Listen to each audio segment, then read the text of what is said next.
ቀሲስን እያመሰገንካቸው ነው? ምንድን ነው ከኋላ ያለጥፈ? ቀሲስ ክርስቶስን እንዲቀበሉ ወንጌልን እንትን እንዲሉ እየነገርኳቸው። እንዴት ይቀበሉ ስትል ምን ማለት ነው?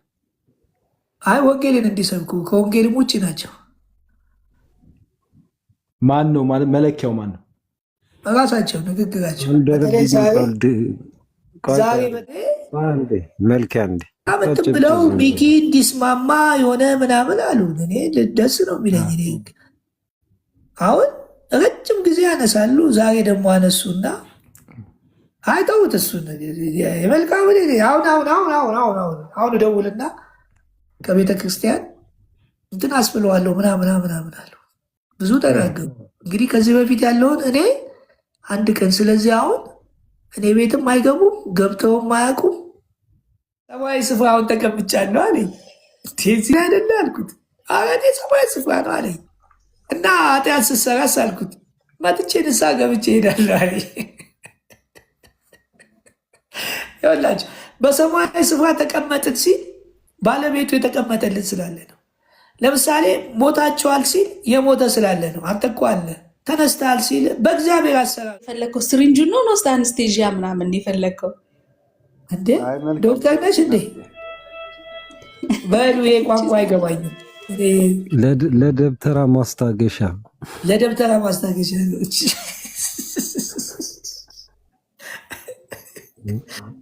አለ። አሁን የሚኒስትሪው ይሄ ሁሉ ለፓስተር 6 ወር አሰልጥኖ የበተነው ሁሌ ስሰማ ደሞዝ የተጨመረልኝ መኪና እንደዚህ ሰጠኝ፣ ሁሌ ምስክርነት ተብሎ በጣም ሰለቸኝ። እኔ ደግሞ ያኔ ከዚህ ነው የሄድኩት። ወንጌል ይናፍቀኝ ነበር። በቃ ጥዬ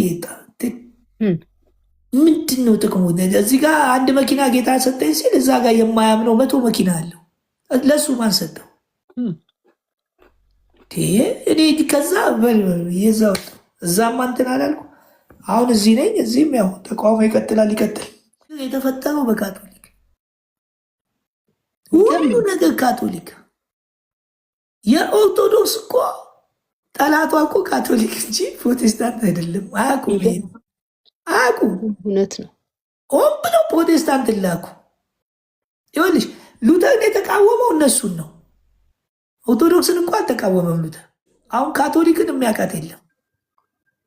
እንደ ካቶሊክ በቃ ሉሲፈር እንደ ልቡ ሉሲፈር ነው። በቃ የታሰረው አለ እዛ ነው የታሰረው። ካቶሊክ ጋር ያለው መንፈስ የደብተራ የደጋሚ ምናምን ያስመጡት እነሱ ናቸው፣ በገዳም አስመስለው። አሁን ብትሄዱ እኮ ቫቲካን እኮ የአሽሽ መነገጃ የመሳሪያ መሸጫ ማን ይገባል? በእውነት እንግዲህ አንተ አሁን ያው ኦርቶዶክስ ነክ፣ እኛ እንግዲህ ያው ስለ ኢየሱስ ስለተናገር ቁጭ ብለን እየሰማን ነው። ግን እነሱ ይሳደባሉ። በጣም የሚገርም ነው። እንግዲህ የክርስቶስ ተቃዋሚ ሲባል እኮ ዝም ብሎ ልማድ መጥፎ ነው። በኢትዮጵያ ውስጥ እንደውም ልማዳዊ ባህል ብዙ ነገሮች እየቀሩ መጥተዋል አይደል? መንፈሳዊ ልማድ አለ። መንፈሳዊ ልማድ ማለት ዝም ብሎ ደስ ይገባል። እኔ በጣም እንጃ ውስጤ ነው የሚፋወሰው። እኔ እንጃ ስለ ኢየሱስ ሲወራ የሆነ ደስ ነው የሚለኝ ውስጤ፣ የሆነ ፍውስ ነው የሚለው። ስድብ እንዴት ይመጣል? ስለ ኢየሱስ ሰው ሲያወራ ምንም ሁን አንተ አሁን ኦርቶዶክስ ነኝ ብለሃል። በቃ አሁን እኔ ስለ ኢየሱስ ስለተናገርክ ቁጭ ብዬ እየሰማሁህ ነው። ምን ችግር አለ? እነሱ ለምን ይሳደባሉ? ከእነሱ ውስጥ ይሄ ትክክል አይደለም የሚሉት ትክክል ነው ካሉ ብዙ ጥያቄዎች ሊመጡባቸውና እዚህ ጋር ያለው የወንብድናው ስራ ሊቆምባቸው ነው። ሌላ እኮ አይደለም። አሁን እኮ ፕሮቴስታንቱ የሚያግዛቸዋል። የሚገምሽ የሚያግዟቸዋሉ። ለምን አንድ ላይ ሆኖ ምን እንደሚያደርጉ እናውቃለን። ስልክ ተደዋውለው ዛሬ እንዲበልና እንዲተሸነፍልኝ በቃ ከጊፍቱ ላይ እንካፈላለን። በኢየሱስ ክርስቶስ ስም እግዚአብሔር ጊፍቱ ላይ እንዲህ ያገኛል። ከዛ ይገናኛሉ። ደግሞ ጅሎች ናቸው። አንድ ላይ ሆኖ ምን እንደሚያደርጉ ያሳዩሻል። ደግሞ ምግብ ቤት እንዲህ ምናምን ይልያለሁ። እዚህ ጋር እየተሰዳደቡ አንቺ ገንዘብሽን ሰጠሽ፣ እነሱ አይ ለምን በቃ አንድ ሰው ጨለማ ምናምን ከሆነ ትነግራለሽ። አሁን እኛ ስለ ወንጌል እያወራን ነው። አንቺ ተሸነፊልኝ ብዬ ደውዬ አላልኩሽም። ኧረ አሁን በጣም ይሄንን መሸነፍሽን አሁን ግጥም ይልና ቤቱ ፓ ምናምን ተብሎ የጊፍት ማህት ገባሽ እየተደዋወሉ በጣም የሚገርምሽ ዛሬ ተሸነፍልኝ ይባባላሉ። አሁን ሰሞኑ አይተሻል። ሆን ብለው እነዛ እንዲሳደቡ እነንትና እኮ ተሳደቡ ብሎ ደግሞ እነዚህ ከፍተው ሙሉ ወንጌል ጾም አወጀች ብሎ ሰው ላይቭ ገብቶ ይቃወማል።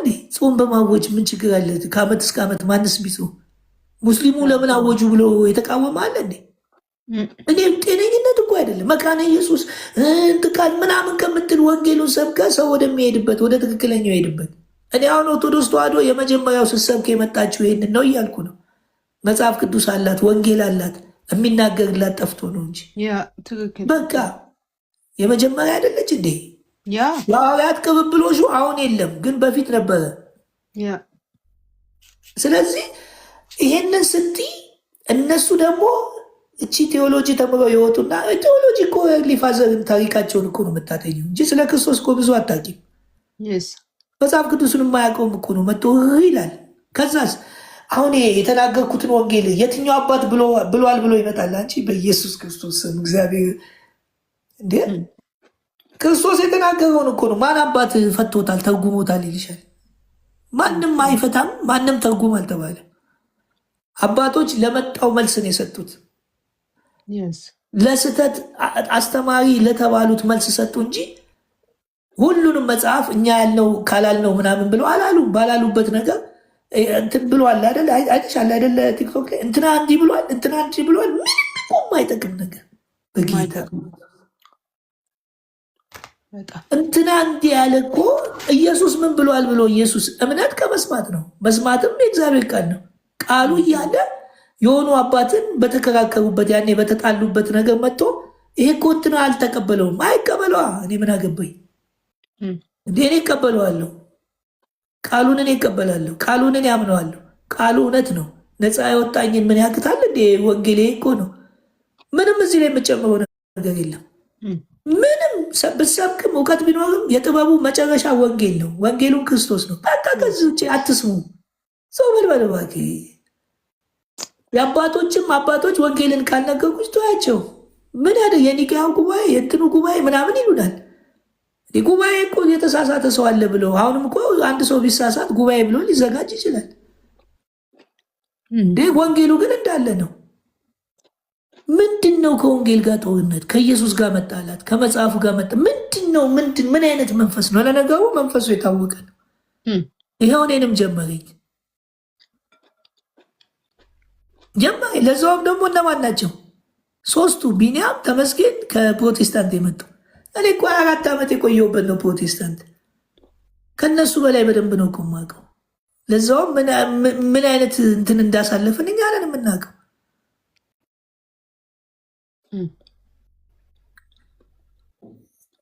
እዚህ 4 ዓመት እዛ 4 ዓመት ቆይቻለሁ። የህይወት ልምድ አለኝ ከሁለቱ አለቀ።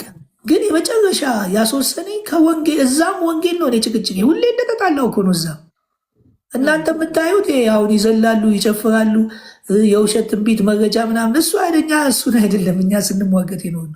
እኔ እግዚአብሔር ነኝ ብለው የመጡበት እኔ ትናንሽ ኢየሱስ ነኝ። በጣም ከባድ የሆኑ ነገሮች ነው። ሰይጣን የለም፣ ኃጢአት የለም፣ ምንም የለም።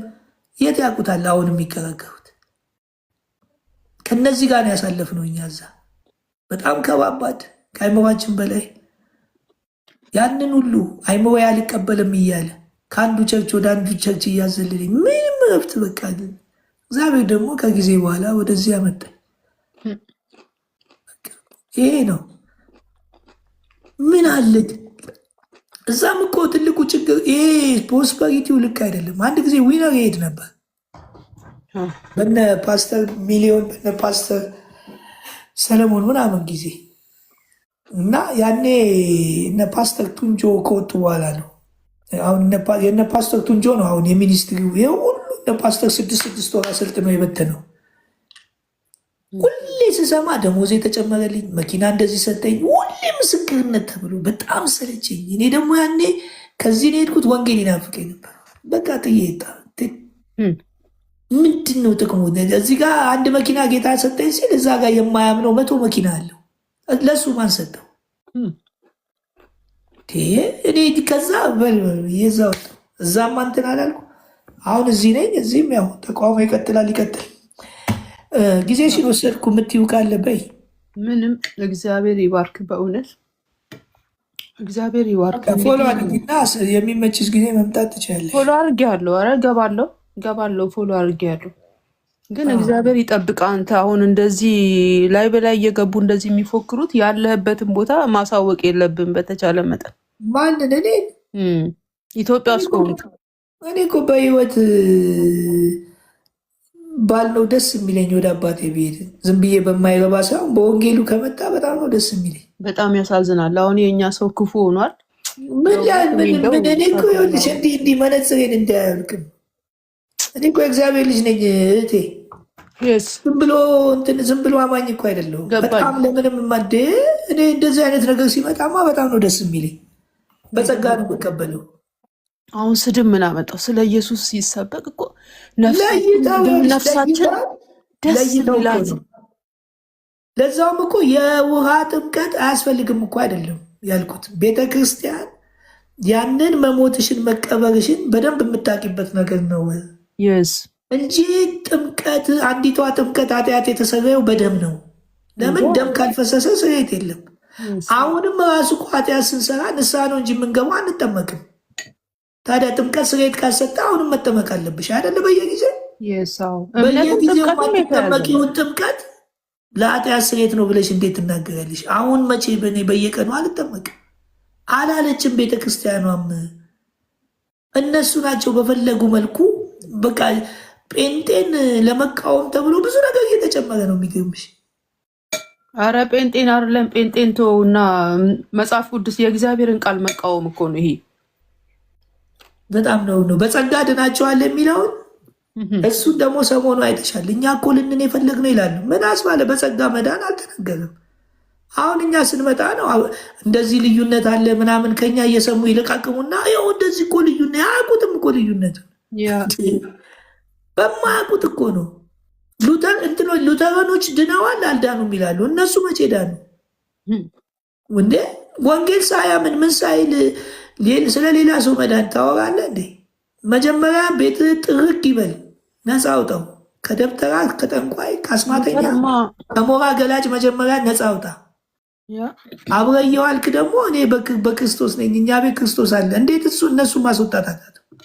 ኃይል የለውም ክርስቶስ። ዝም ብለህ ትጨፍራለህ እንዴ? ኃይል የለውም ወይ ክርስቶስ? እንዴ እናቶች ጠዋት ማታ ጠንቋይ ቤት ከሰዓት ቀን ቤተክርስቲያን አለ የሚሉ ለምን አታስቆሙ? የእግዚአብሔር መንፈስ ካለ ክርስቶስ ካለ ለምን ጥርቅ አይልም? አሁን በደንብ እንዲገባ ወንጌል እየሰበክን ነው። ከዚህ ጋር ተባብሮ አይ ራሳቸውን እዛ ቤት እንዲህ ምናምን የምትል እንዴ መጀመሪያ ይጠራረግ። እስቲ ጠራርጉ። ቤቱ የማንም እንትን አይደል እንዴ?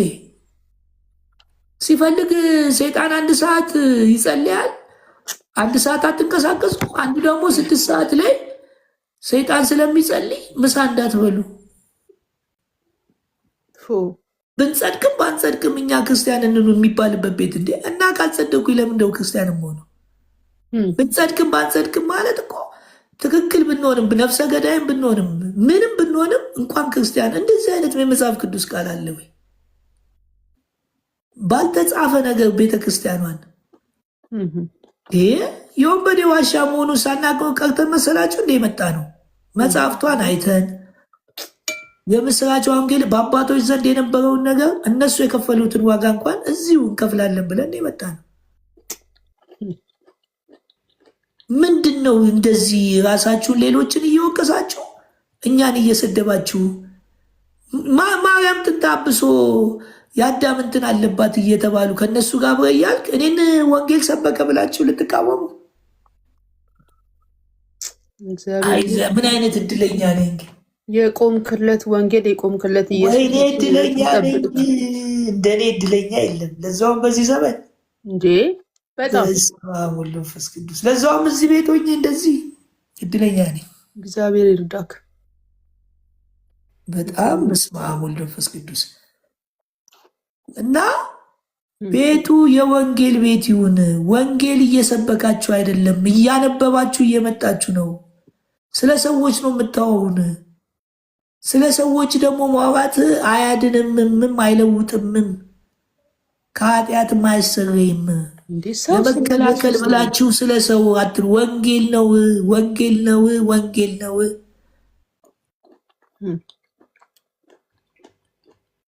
ወንጌል ነው። ሰው እንዴት ስለ ኢየሱስ ሲነገር እንዴት ሰው ይሳደባል? እንዴት ሰው ይቆጣል? እንዴት መንፈሱ እንዴት ይረበሻል?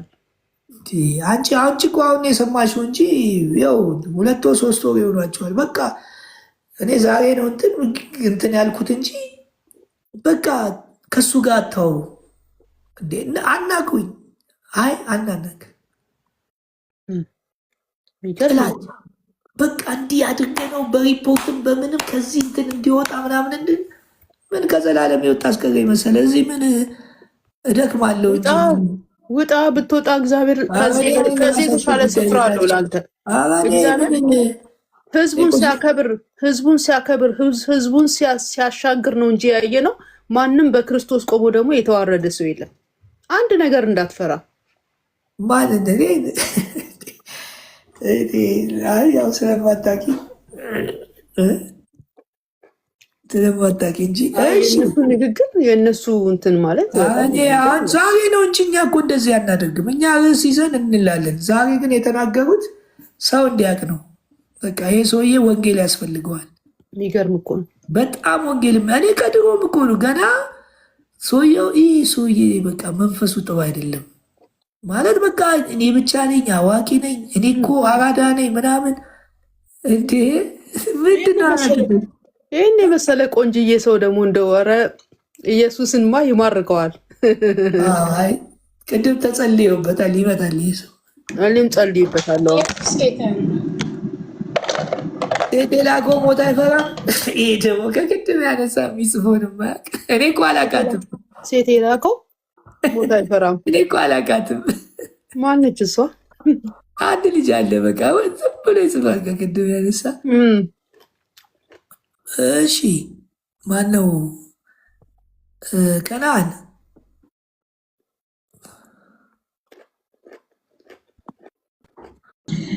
ወይ ተናስተልኝ። ሰላም ነጸጋ፣ የት ጠፋሽ? እንዴት ነት? አለሁት አለሁኝ። እኔ ግን ወደ ኦርቶዶክስ ስመጣ አንቱ ተባልኩኝ። አረጀው ማለት ነው። አንቱ ተብዬ አላውቅም። እዛ አንቱ ነው እኮ የሚባለው። እንደዚህ አስተማሪዎች አንቱ ነው የሚባለው። የውሸት ነው። ዝም በይ እባክሽ። አሁን ይሄ ከኋላ ያለው ቄስ ለምንድን ነው አንቱ የሚሉት? ሊዘርፍ የተቀመጠ ይህን የመሰለ ቆንጆ አሁን አንቱ ለምን ይባላል? ወጣት ነው ገና፣ ማግባት ይችላል፣ መውለድ ይችላል። እውነት ኃጢአት ነው ይላሉ።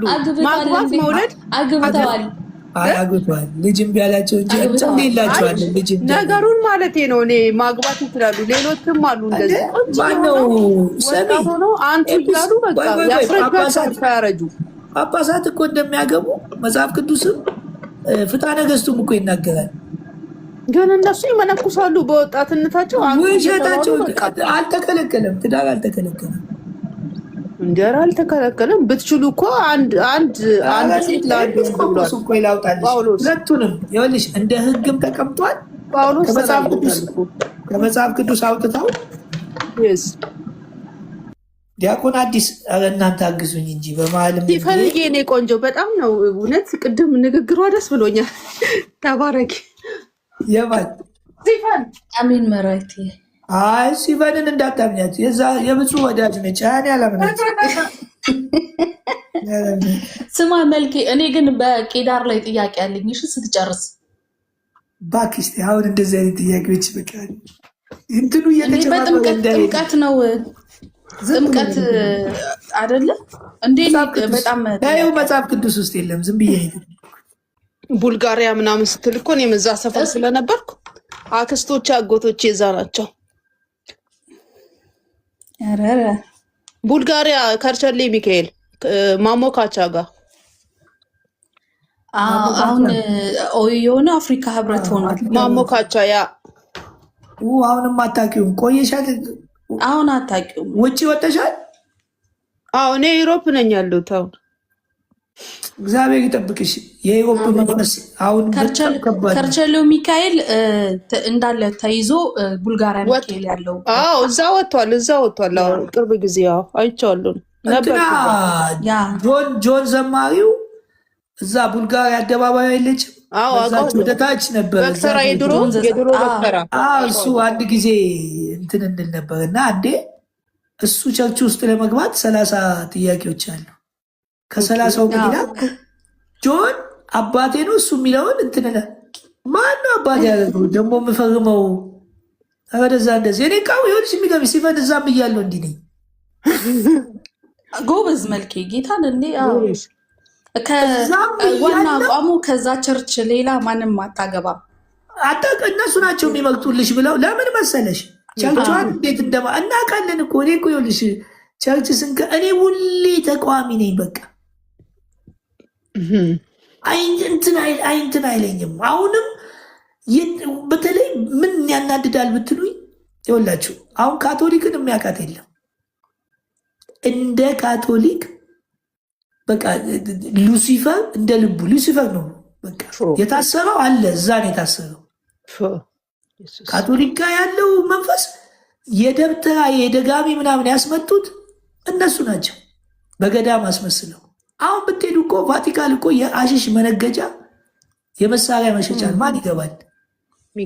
የአስማት የድግምቱ እስልምና እንዲመጣ ያደረጉት ካቶሊክ ንጹህ ወንጌል የማይሰበክበት ሁለቱም የዓለም ጦርነት ያስመጡት እነሱ። አሁንም የምታዩት በሙሉ ድምፃቸውን አጥፍቶ ከአስማታቸው የተነሳ የዓለም ገንዘብ እነሱ ጋር ነው። ሲለምኑ አይታችሁ ታውቃላችሁ?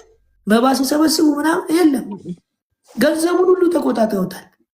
እዚህ ኤሮፕ ላይ ይገርምክ እንዳለ አሁን ቸርቻቸው እንዳለ ይሄ የካቶሊክ ቤተክርስቲያን እዚህ ጀርመን ላይ በሙሉ ተዘግቶ ነው ያለው። አሮጊቶች ናቸው የሚሉት፣ በጣም አሮጊት ሊሞቱ የደረሱ ወጣቱማ ቀርቷል። ወደ ቸርች የሚሄደው ካቶሊክ በጣም ሰይጣን እንደፈለገ የሚጋለብበት አብዛኛው ቸርች ተዘግቶ ነው። ሃይማኖት ችግር የተፈጠረው በካቶሊክ ሁሉ ነገር ካቶሊክ። የኦርቶዶክስ እኮ ጠላቷ እኮ ካቶሊክ እንጂ ፕሮቴስታንት አይደለም። አያውቁም። እውነት ነው። ሆን ብለው ፕሮቴስታንት ላኩ። ይኸውልሽ ሉተርን የተቃወመው እነሱን ነው። ኦርቶዶክስን እንኳ አልተቃወመም። ሉተር እኮ ወንጌሉን ይዞ ወጣ። በቃ ኢየሱስ ስላለ ተቃወመው። አስወጡት። እነሱ ሌን የተቃወመው እሱ እየበዛ ሄደ እንዳብራው እንጂ ምንም አልሆነ። አንድ ዲያቆን ከኢትዮጵያ ሄዶ ቻሌንጅ ያደረገው ይኸውልሽ የበፊቱ ኦርቶዶክስ ተዋሕዶ ሃይማኖት የእንትኑንም ተቀብላ ጃንደረባዋም ወንጌል ይዞ ሲመጣ በወንጌል የተጥለቀለቀች ነበረች። ማንም አይቃወማትም ነበር። ከግራኝ መሐመድ በኋላ ነው ነግረውኛል እኮ ታሪክ። ከግራኝ መሐመድ በኋላ ቤተክርስቲያኑ ሲቃጠል፣ መጽሐፉ ሲቃጠል ሰዎች በቃ በግምት የሚጽፉ ቁጭ ሲሉ ገዳም ምናምን በየዋነት የተጻፈው መጽሐፍ ተከመረና መጽሐፉ ተሸፈነ። በቃ እንትኑ ተባለና ይኸው አሁን እዚህ አሁን እንዴት አድርጎ ያስተካክሉ? ወንጌል የሚባል የለም እኮ በቃ እንዴት ብለው ያስተካክሉ? ቢቸግራቸው ምን አሉ? በቃ ገድላት ለእንትን አይሆንም ምናምን ይሄ ዝም ብሎ በቃ ላለመሸነፍ እዚህ ጋር ኢየሱስ ያድናል ይልሽና ከዛ ደግሞ ከዚህ ሁሉ ከመጨነቅ ክርስቶስን አስበልጦ ሰው ሲፈልግ የፈለገውን ይበል። የእግዚአብሔር መንፈስ ይሰራል። ወንጌል ሲነገር መንፈስ ቅዱስ ነው። ይኸውላችሁ ሐዋርያቶች በየዓለሙ አልዞሩም፣ አይችሉም፣ ሰው ናቸው። በየዓለሙ ግን ወንጌል ደረሰ። እንዴት ደረሰ? የመንፈስ ቅዱስ ስራ። በምን ልክ እዛ ለጥምቀት እንደሚመጣ ሁሉ ዲያስፖራ ነበረ በኢየሩሳሌም በዓለ ሃምሳ ጰራቅሊጦስን ለማክበር 50ኛ ዓመት ለማክበር ከየዓለሙ ተሰብስበው ሲመጡ እነሱ ክርስቶስን አመኑ። ሲሄዱ ይዘውት ሄዱት ወንጌሉን ዓለም ላይ ደረሰው እንጂ እኮ ሐዋርያቶች እኮ አይደለም። ግን በእነሱ ስም ተባለላቸው። በእነሱ ይሄ ነው አሁን በቃ ከአንተ ጋር ያለው ከሁሉ ይበልጣል። አይዞህ። ኧረ እኔ ምን እንዴ እኔ በክርስቶስ አቤት ኩንዱ ይሄ ጌታ። አሁን ደግሞ የሆነ ነገር ብል ደግሞ ኦኬ የወንጌል እንትን አይደል። ቀጥሉሽ። አሁን የገባችሁ ሰሙ ነው የሚለው ሰው ነው ሰሙ ሰሙ የሚሉት ግን ጤነኛ ነው። ሰው እድል ስጡኝ እያለ ነበረ። እሺ ሰሙ መስሎኝ። ሰሙ ምን ይለኛል? ጴንጤ ሆኖ ይሄ ኦርቶዶክስ ትምህርት አይደለም ትወገዛለህ ይላል። እንዴ ምን አገባው? እኔ እውነት ብታዩ ግራ ገብቶታል። እዚህ እኛ እኮ ፕሮቴስታንትን እናውቃለን እንዴ። እሺ ሰው አውራ። ለምን ሰው አይደለም ብለውክ ነው ሰው ብለው የመጣ?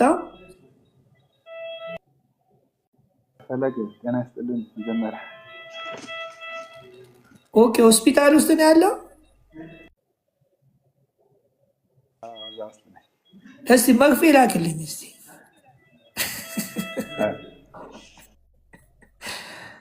የወንጌል መርፌ ያለ ችግር የለውም። እየተወጋች ነው። አይ እግዚአብሔር ወይ በጌታ በኢየሱስ ክርስቶስ በአንተ አማካኝነት እዛ ሆስፒታል ያሉት ይህንን ወንጌል ሰምተው ከስጋም ከነፍስም የዳኑ አንተ ምሰራበት ውስጥ በጌታ በኢየሱስ ክርስቶስም የእግዚአብሔር መንፈስ ያገኛቸው። ይሄ የምናገረው ቃል ሄዶ ይድረሳቸው እና እንትኑ አልገባኝም ነበር። ርዕስ መወያያ ርዕሳችሁ አልገባኝም ነበር እና ድንገት ነው የገባሁት። ወንጌል መስበክ ነው። ወንጌል ስበክ፣ ከፈለግ ከቻልክ ስበክ። ይሄ ጢን የሚለውን አስቁምላቸው እዛው ጸልየ እንዳይሲና ይቆም። መልኬ ምንድን ነው የፈለግከው? ስሪንጁ ነው ውስጥ አንስቴዥያ ምናምን የፈለግከው እንዴ? ዶክተር ነሽ እንዴ? በሉ ይሄ ቋንቋ አይገባኝም። ለደብተራ ማስታገሻ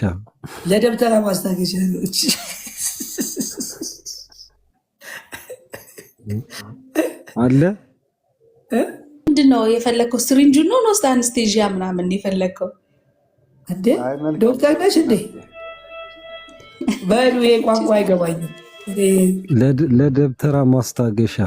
ለደብተራ ማስታገሻ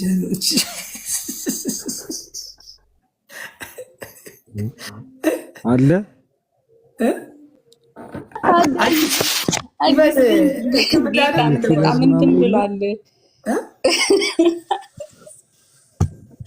አዲስ በጣም እንትን ብሏል እና እኔ አዲስ ነው የምጠይቀው። እሺ ጥያቄ አለሽ? ጠይቂ። አሁን መጨረሻ ላይ ስለ ጳራቅሊጦስ ተናገርከው። እስቲ ድገምልኝ። ጳራቅሊጦስ ያልሽ ጳራቅሊጦስ ማለት በግሪክ ቋንቋ ነው፣ መንፈስ ቅዱስ ማለት ነው። 49 ቀን የሆንና ልክ 50ኛው ዓመት እንዲከበር እግዚአብሔር ያዘዘው ባህል ነው። በዓለ 50 ይባላል። በዓለ 50 ማለት 50ኛ ቀን የሚከበርበት ከእስራኤል ባህል አንዱ፣ ከዳስ ባህል፣ ከፋሲካ ባህል፣ ከሰንበቱ ከዛ ሁሉ አንዱ ምን ያለበት ነው? 50ኛው ቀን ነው። በዛኛው 50 ቀን መንፈስ ቅዱስ ወረደ ማለት ጳራቅሊጦስ መንፈስ ቅዱስ ወረደ ማለት ጴንጤቆስጤ የሚባለው ያ ነው። ልክ መንፈስ ቅዱስ ሲወድ በበዓለ 50 በቃ ወንጌሉም የጀመረው የክርስቶስ ስራ ኃይልን ደግሞ ያገኙት ያኔ ነው። ከዛ በፊት ኃይልን አላገኙም። አሁን መንፈስ ቅዱስ መረጃ ከመጽሐፍ ቅዱስ መረጃ ስታይ አሁን ያልከው እንደሱ አይደለም። ያ ትክክል ትምህርት አይደለም። አንተ ጀመራት መንፈሱ ተነሳ። መንፈሱ ተነሳ እየለጠፍክ እንደዚህ እኮ መንፈሱ ተነሳ እኮ መረጃ ልስጥሻ።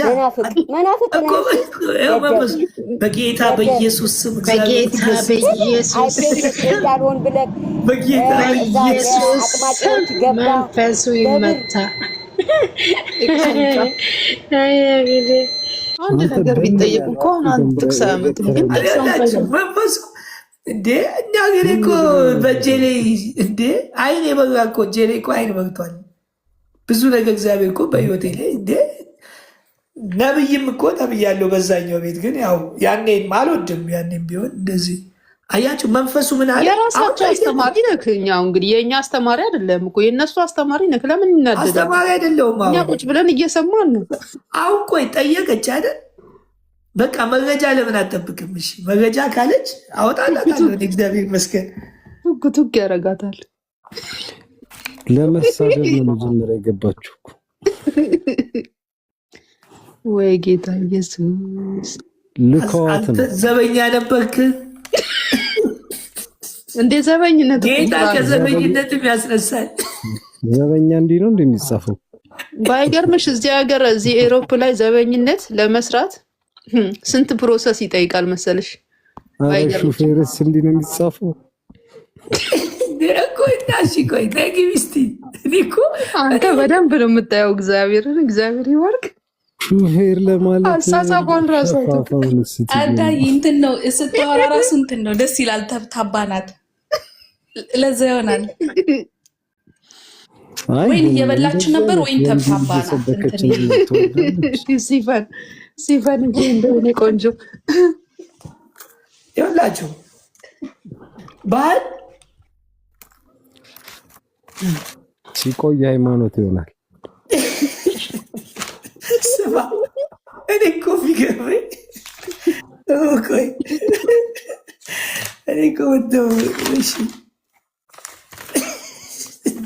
ቆይ ምን አናደዳል? ተልካ ነው የመጣችው። ምንም አቅም ምናምን ሲሏት ማለት ነው። ምንም አታውቅም ብላ ጥያቄ ጠየቀች። ልመልስላት ሲሆን አይ ተላኩት የሌሊቱ ጅኒ ነው። ጅኒ ሌሊት ይሰራል። ከዚህ በኋላ ነው ጸሎት ጀምራለሁ። ከዚህ በኋላ የጸለይክ ግባ ያፈረስክ ልክ ሲገባ አፋቸውን ይይዛል ጌታ። አረ እንደዛ አይደለም። ይኸውልህ አስረግባ መጀመሪያ ይኸውላችሁ አንድ ትምህርት ልስጣችሁ። ጸሎት አድርጋችሁ ይኸውላችሁ ነውጥ ነው ብዙ ጊዜ ያልጸለያችሁ ጊዜ ከማንም ጋር ሰላም ናችሁ። አንድ ትምህርት ልስጣችሁ። ባለፈው እንግዲህ ይህ ፕሮግራም ከመጀመሪያ በፊት ጸሎት አድርጌ መጡ። ቤቱ ተበጠበጠ። የሚመጣው ሁሉ የሌለ በቃ ይኸውላችሁ በጸሎት የሆነ ነገር ይመጣል አይደለም፣ ሁከት ነው። ሰይጣን ገሃነመ እሳትን ነው ሄዶ ይነቀንቀዋል። እዛ ሄዶ ሲኦል ይነቀነቃል። የጻድቅ ጸሎት ኃይልን ታደርጋለች እንጂ የጻድቅ ጸሎት ከሲኦል ታወጣለች አይደለም። ዛሬ ቀን ከሲኦል ያላመነም ሲኦል ይገባል ብሎ አያችሁ። ኃይል ታደርጋለች ማለት በምንም ታሪክ ሁለት ነገር ይታገላቸዋል። አንድ መጽሐፍ ቅዱስን እንዳታነቡ፣ ሁለት እንዳትጸልዩ። አሁን ደግሞ የጸሎቱ ጠላት ማን ነው? ቲክቶክ አደገኛ የጸሎት ዩቱብ የሚያዩ የጸሎት ሰው ነው የሚሆኑት። ዩቱብ ይና ያላስቸግር። የቲክቶክ ሱስ ግን ልክ ከቂጣችሁ ስትነሱ 6 ሰዓት 7 ሰዓት ምናምን ውልቅ በሉ። የሆነ ቦታ ከቆያችሁ በኋላ ወደ ጸሎታችሁ። ያለ ጸሎት ከባድ ነው። ሳታቋርጡ ጸልዩ ነው። እኛ ደግሞ እንኳን ማቋረጥ አይደለም የጀመርናት 10 ደቂቃ ራሱ። ስለዚህ ቲክቶክ አደገኛ የሰይጣን መንፈስ የሚሰራበት በትክክል ያየሁት የሰው ልጆች እየተጎዱበት የሰው ትዳር የሚፈርስበት ብልግና ሰማይ የደረሰበት ኃጢአት ንጹህ ውሃ የመሰለበት በቲክቶክ ጽፈው ነገሮች ሴትዮ ቲክቶክ ነው። ቲክቶኩ መጠቀም ከቻላችሁ አሁን ቲክቶኩን ለወንጌል ለማድረግ ነው። እኔ ጥረት ደግሞም እንደሚሆን ነው እንጂ አደገኛ ነው ብታዩ። ከጸሎት ያስርቃቸዋል፣ ከንባብ ያስቅራቸዋል። ጭቅጭቅ ያለበት ደግሞ ሂዱ ይላቸዋል። ሂዱ ዛሬ የሆነ ጭቅጭቅ አለ የሆነ እንትናና 100 ምናምን ሺህ ሰው ጃኒና እንትና ተጣላ ብሎ ቁጭ ብሎ የሚያይዝ ምን አገባን? ሰው ትዳር ህይወት የሌለው ወሬ ከንቱ። አየሽ ቲክቶክ አደገኛ ሰይጣን ብልጡ ነው። እኔ አሁን የሚገርምሽ የእንቅልፍ ሰዓቶች አሉ፣ የማነብባቸው ሰዓቶች አሉኝ። አሁን ሙሉ ቀን ሙሉ ነው የሚመስለው። እኔ ሙሉ ቀን ውያላቅ ረጅም ቀን ይኸውላችሁ እኔ ቁጭ ብዬ ኢትዮጵያ ደግሞ አሁን በዚህ ሰዓት እኮ 8 ሰዓት ነው 7 ሰዓት ቀን ስለምተኛ በጣም ይኸውላችሁ መጽሐፍት እኔ ጋር ይኸው መጽሐፍት ተደርድሮ ሞኝ አይደለሁም እንዴ ሰይጣን እንዲያጠቃኝ አልፈልግም። ይኸውላችሁ እዚህ መጽሐፍቶች እንየው እዚህ ጋር ተደርድረዋል። እዚህ እንዲህ ብታዩ መጽሐፍት ይኸው ቁጭ ብዬ እንዴ እሺ እግዚአብሔር የተመሰገነ ይሁን። ማን ልበል?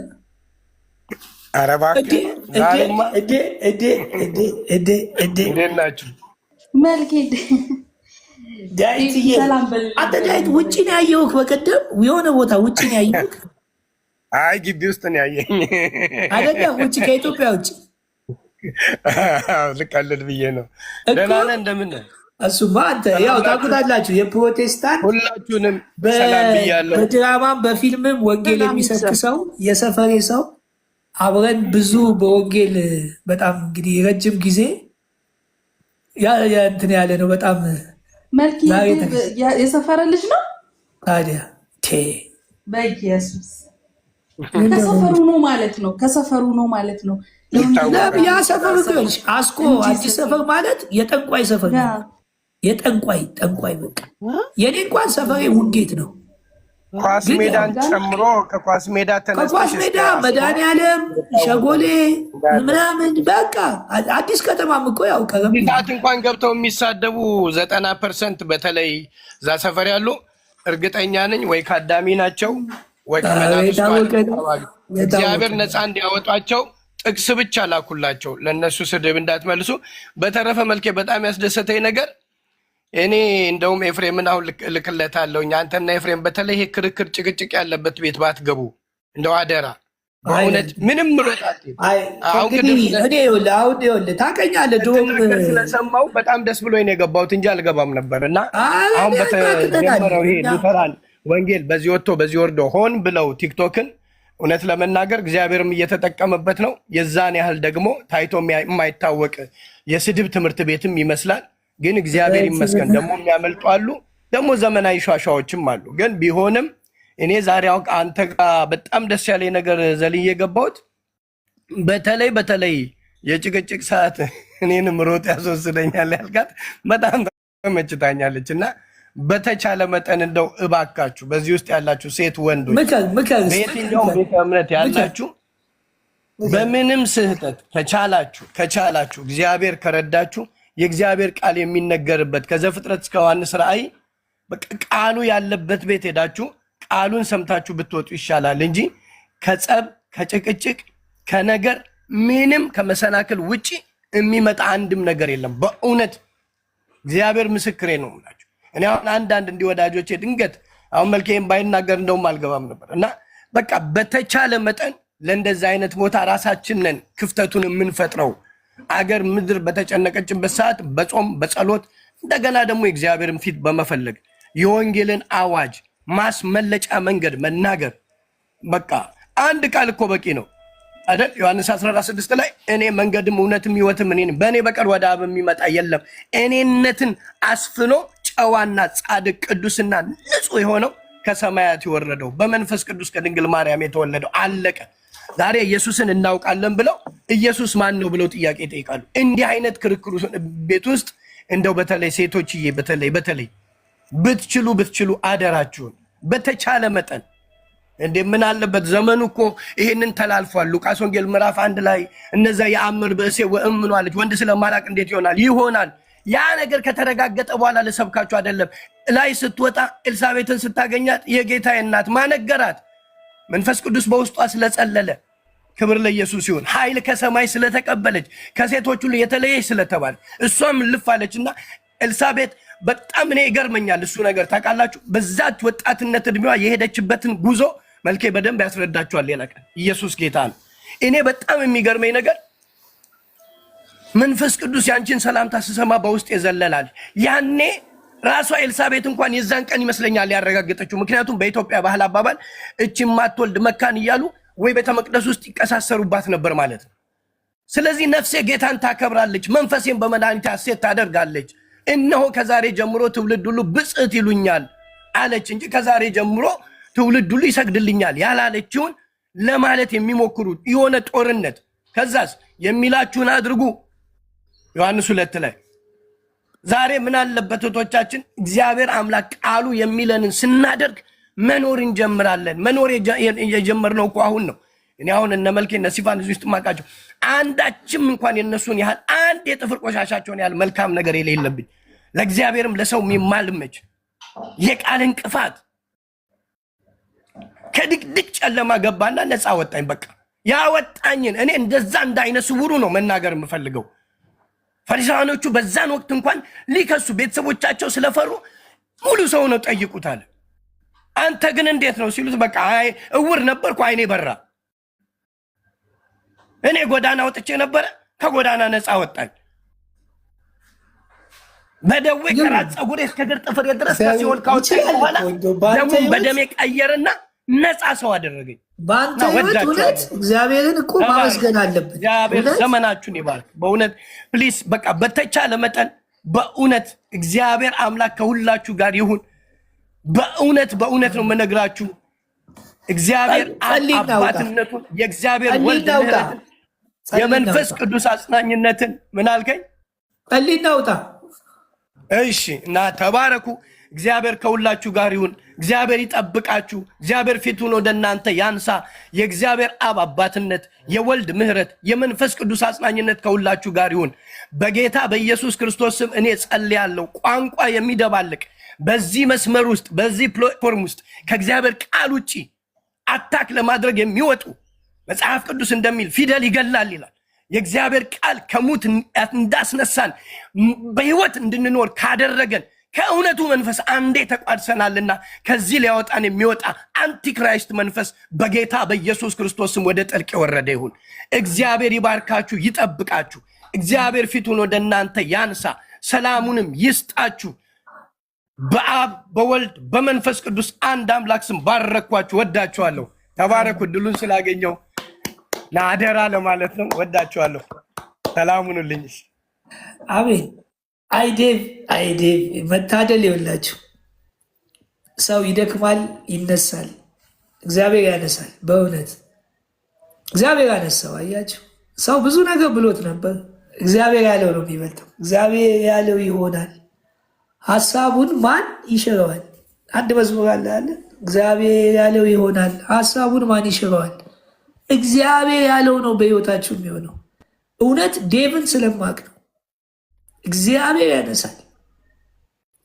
በቃ ወንጌል እንዲህ ነው። ደከማችሁ ስትባሉ ብድግ፣ ሞታችሁ ሲባሉ መነሳት፣ ወደቃችሁ ስትባሉ መነሳት።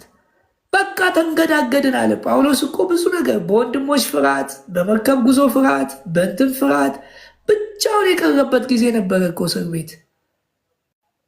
ወንጌል ያለው አይወድቅም በምንም ታሪክ አሉ። አራዳንን ብለው ተሳዳቢዎች፣ አራዳንን ብለው የተናገሩ በቃ ሳቅ ጨዋታ ምናምን ተረብ የተረቡ በሙሉ አላየናቸው፣ በህይወትም አላገኘናቸው። ይህ ወንጌል ባለቤቱ ይወላችሁ አንድ ጢሞቴዎስን ለሁል ጊዜ ትምህርት አድርጉት። ጢሞቴዎስን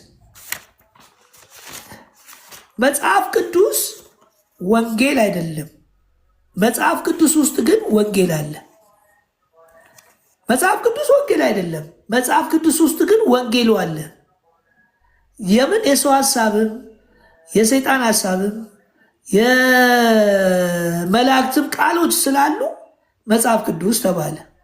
ወንጌሉ ግን ለብቻ ሮሜ ምዕራፍ 1 ቁጥር 1 ላይ በስጋ ከዳዊት ስለተወለደ እግዚአብሔር ከሙታን ስላስነሳው ስለ ልጁ ነው። እሱም ማን ነው? ኢየሱስ ክርስቶስ ነው። አንዳንድ ጊዜ መጽሐፍ ቅዱስ እኮ ወንጌል ነው አይደለም።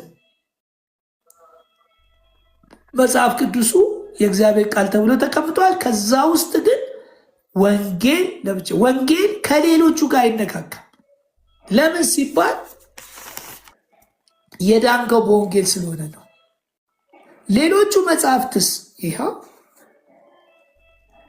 የእግዚአብሔር ሰው ፍጹምና ለበጎ ሥራ ሁሉ የተዘጋጀ ይሆን ዘንድ የእግዚአብሔር መንፈስ ያለበትን መጽሐፍት ሁሉ ለምን? ለትምህርት። አያችሁ፣ ወንጌል ለብቻው ነው። ሌሎቹ መጽሐፍቶችስ ያው ለትምህርት፣ ለተግሳጽ፣ ልብን ለማቅናት፣ በጽድቅ ላለው ምክር ደግሞ ምን ይላል? ይጠቅማል። የቶቹ? ሌሎቹ መጽሐፍቶች ለትምህርት ነው። ወንጌልስ ለሕይወት ነው። በጥላው ሲነገርለት የነበረው ወንጌል አካል ለብሶ መጣ። ወንጌል ትርጉሙ ራሱ የምስራች ነው። ከሌላው ጋር የሌላው የምስራች አይደለም፣ ትምህርት ነው። ልብን ያቀናሃል፣ ተግሳጽ ይገስጽሃል፣ በጽድቅ ያለው በእውነት ወይንም በትክክለኛ ሕይወት እንድትኖር ይመክርሃል። ወንጌል ግን ይለውጣል፣ ያድንሃል፣ ይፈውሳል፣ ነፃ ያወጣል፣ የእግዚአብሔር ልጅ ያደርግሃል፣ ከፍርድ ታመልጣለህ፣ የዘላለም ሕይወት ታገኛለህ። አየህ፣ ወንጌል ሰይጣን የተሸነፈበት። እንዲህ ስላችሁ ከእግዚአብሔር ጋር አይደለም ጦርነቱ። ስጋን ለብሶ መጥቶ እኛን ሆኖ ወክሎ ልክ እኛ እንድናሸንፍ እሱ እኛን ሆኖ አሸነፈልን ለማለት እንጂ ሰይጣንና እግዚአብሔር እንትን የሚባባሉ አይደለም። ፍጡር ነው እሱ። እግዚአብሔር ደግሞ ፈጣሪ ነው። በእኛ ውድቀት ተክቶ ስለመጣ ነው። ሰይጣን ተሸንፏል። ኃጢአት ተሰርየዋል። የኃጢአት ጉልበት የለም። ሁሉን አሸንፎ ነው የሄደው። ስለዚህ ወንጌል ምንጊዜም አንተ ክርስቶስ በአንተ ውስጥ ሲሆን ሰይጣን እንደተሸነፈ ታውቃለህ። ኃጢአትን ድል ማድረግ እንደምትችል ይህንን ሁሉ ያደረገው ክርስቶስ ነው። እሱ ነው ወንጌል። ወንጌልንና መጽሐፍትን ለዩ።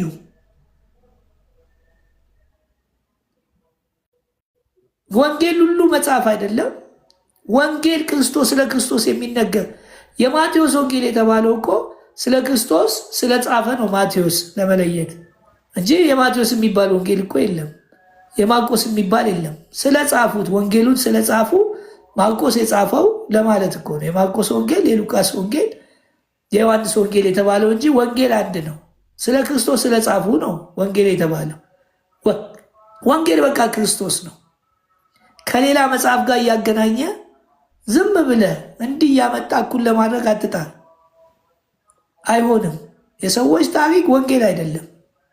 ወንጌሉ ሊመጣ በእነሱ ሕይወት የታለፈውን ነገር እግዚአብሔር ያንን ሊያሳውቅ እንጂ ወንጌል አሁንም ደግሜ እላችኋለሁ ኢየሱስ ክርስቶስ ብቻ ነው።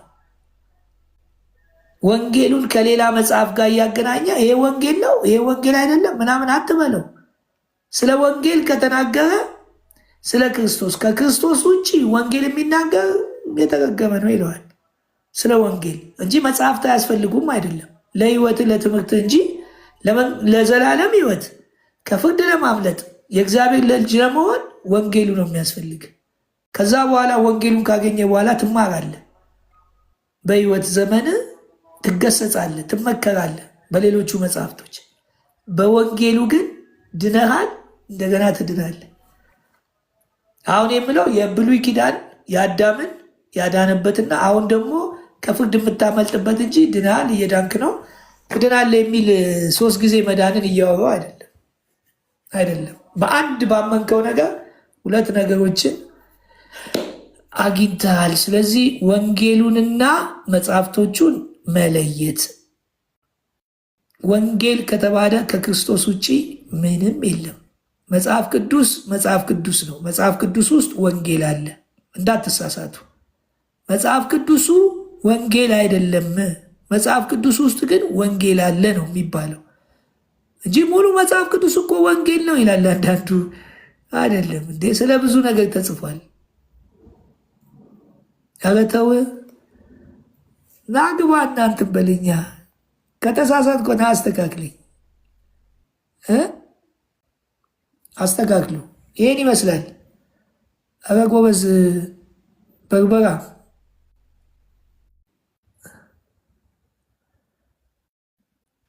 የስ መቂ እንደምን አመሻችሁ? አይኔ ፈዘዘ እንዴ? እሺ እንዴት ነህ ልኝ? ሰላም ነው። ሄዶ ስታው ነበረ። እባካችሁ ነው ብቻዬን አታድርጉ። መልኬ ግን እንዴት የሆነ ቸርች የከፈትኩ መሰለኝ። አሁንስ የሆነ ቸርች ትንሽ እረፍት አድርግ። እኛ ደግሞ እኮ የሆነ ቸርች የከፈትኩ መሰለኝ። እረፍት አድርግ። ምንድነው መልኬ የሰው ስም የምታበላሸው? እሺ የባዝስ ማን ያልከው? ይኸው እኮ እንትን አልኩ እኮ ላይት እኮ አለ ቤቴ ላይት። አንቺ በእናትሽ መነጽር አድርጌ ባላልከው መነጽር ኔቨር ጌን እላለሁ ብለህ ነው? ነቨር አልኩም አላልኩም። እኔ ብሬ እላለሁ ብዬ በርበራ አልኩት። በቃ ይኸው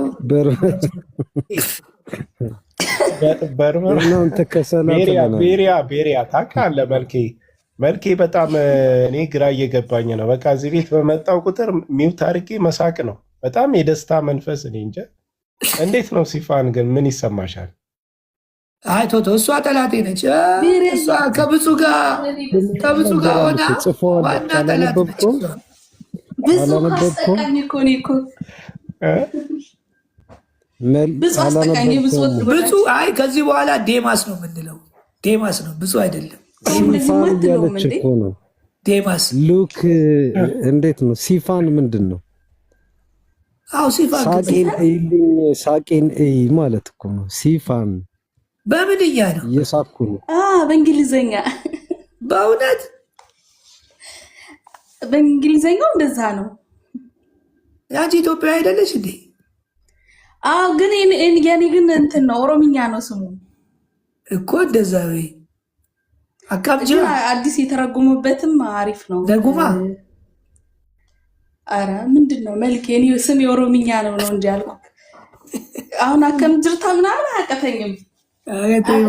ወደ ጥልቅ ከገባ ነው ማለት ነው። ግን ከቋንቋ ከነገድ ከህዝብ ተዋጅቻ እኛ በክርስቶስ የተወለድን የክርስቶስ ዘር ያለን ከዚህ አስተሳሰብ ወጥተናል። እኔ ሰማያዊ እንትን አይደለም።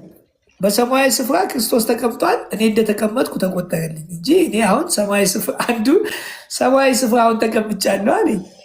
እዚህ ቲክቶክ ላይ አይደለ አልኩት። እኔ ሰማያዊ ስፍራ ነው አለኝ። እና ኃጢአት ስትሰራስ አልኩት መጥቼ ንስሐ ገብቼ እሄዳለሁ አለኝ።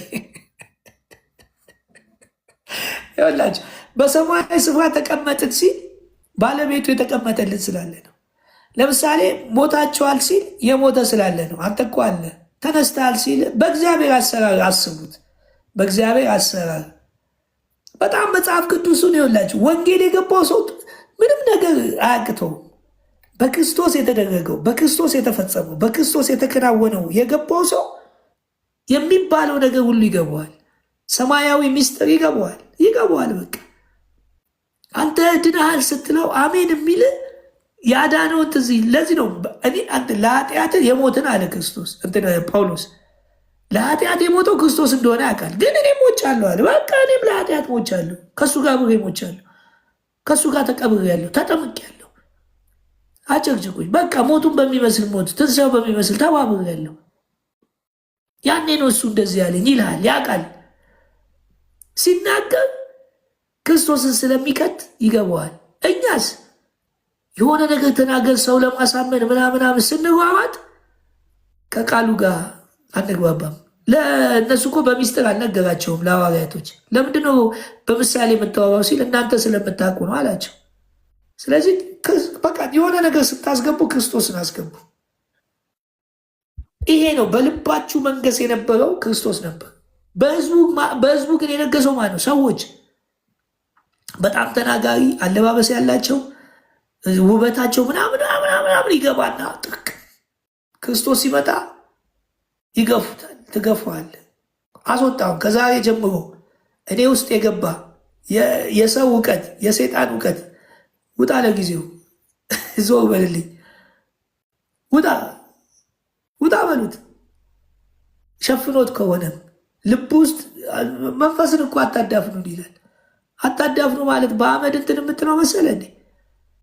መንፈስ ቅዱስን ታዳፍነዋለህ በሌላ እውቀት በሌላ አስተሳሰብ በምናምን ዞር በል ስትለው ደግሞ መንፈስ ቅዱስ ሲገለጥ በቃ ሌላ ምንም ስራ የለም። ወንጌል ነው። ገንዘብም ስታገኝ ወንጌል ነው። ገንዘብም ስታጣ ወንጌል ትሰብካለህ። በማጣት ውስጥም ትሰብካለህ፣ በማግኘት ውስጥም ትሰብካለህ። ለምን ሲባል ሁለተኛ ጢሞቴዎስ ምዕራፍ 4 ማየት እንችላለን።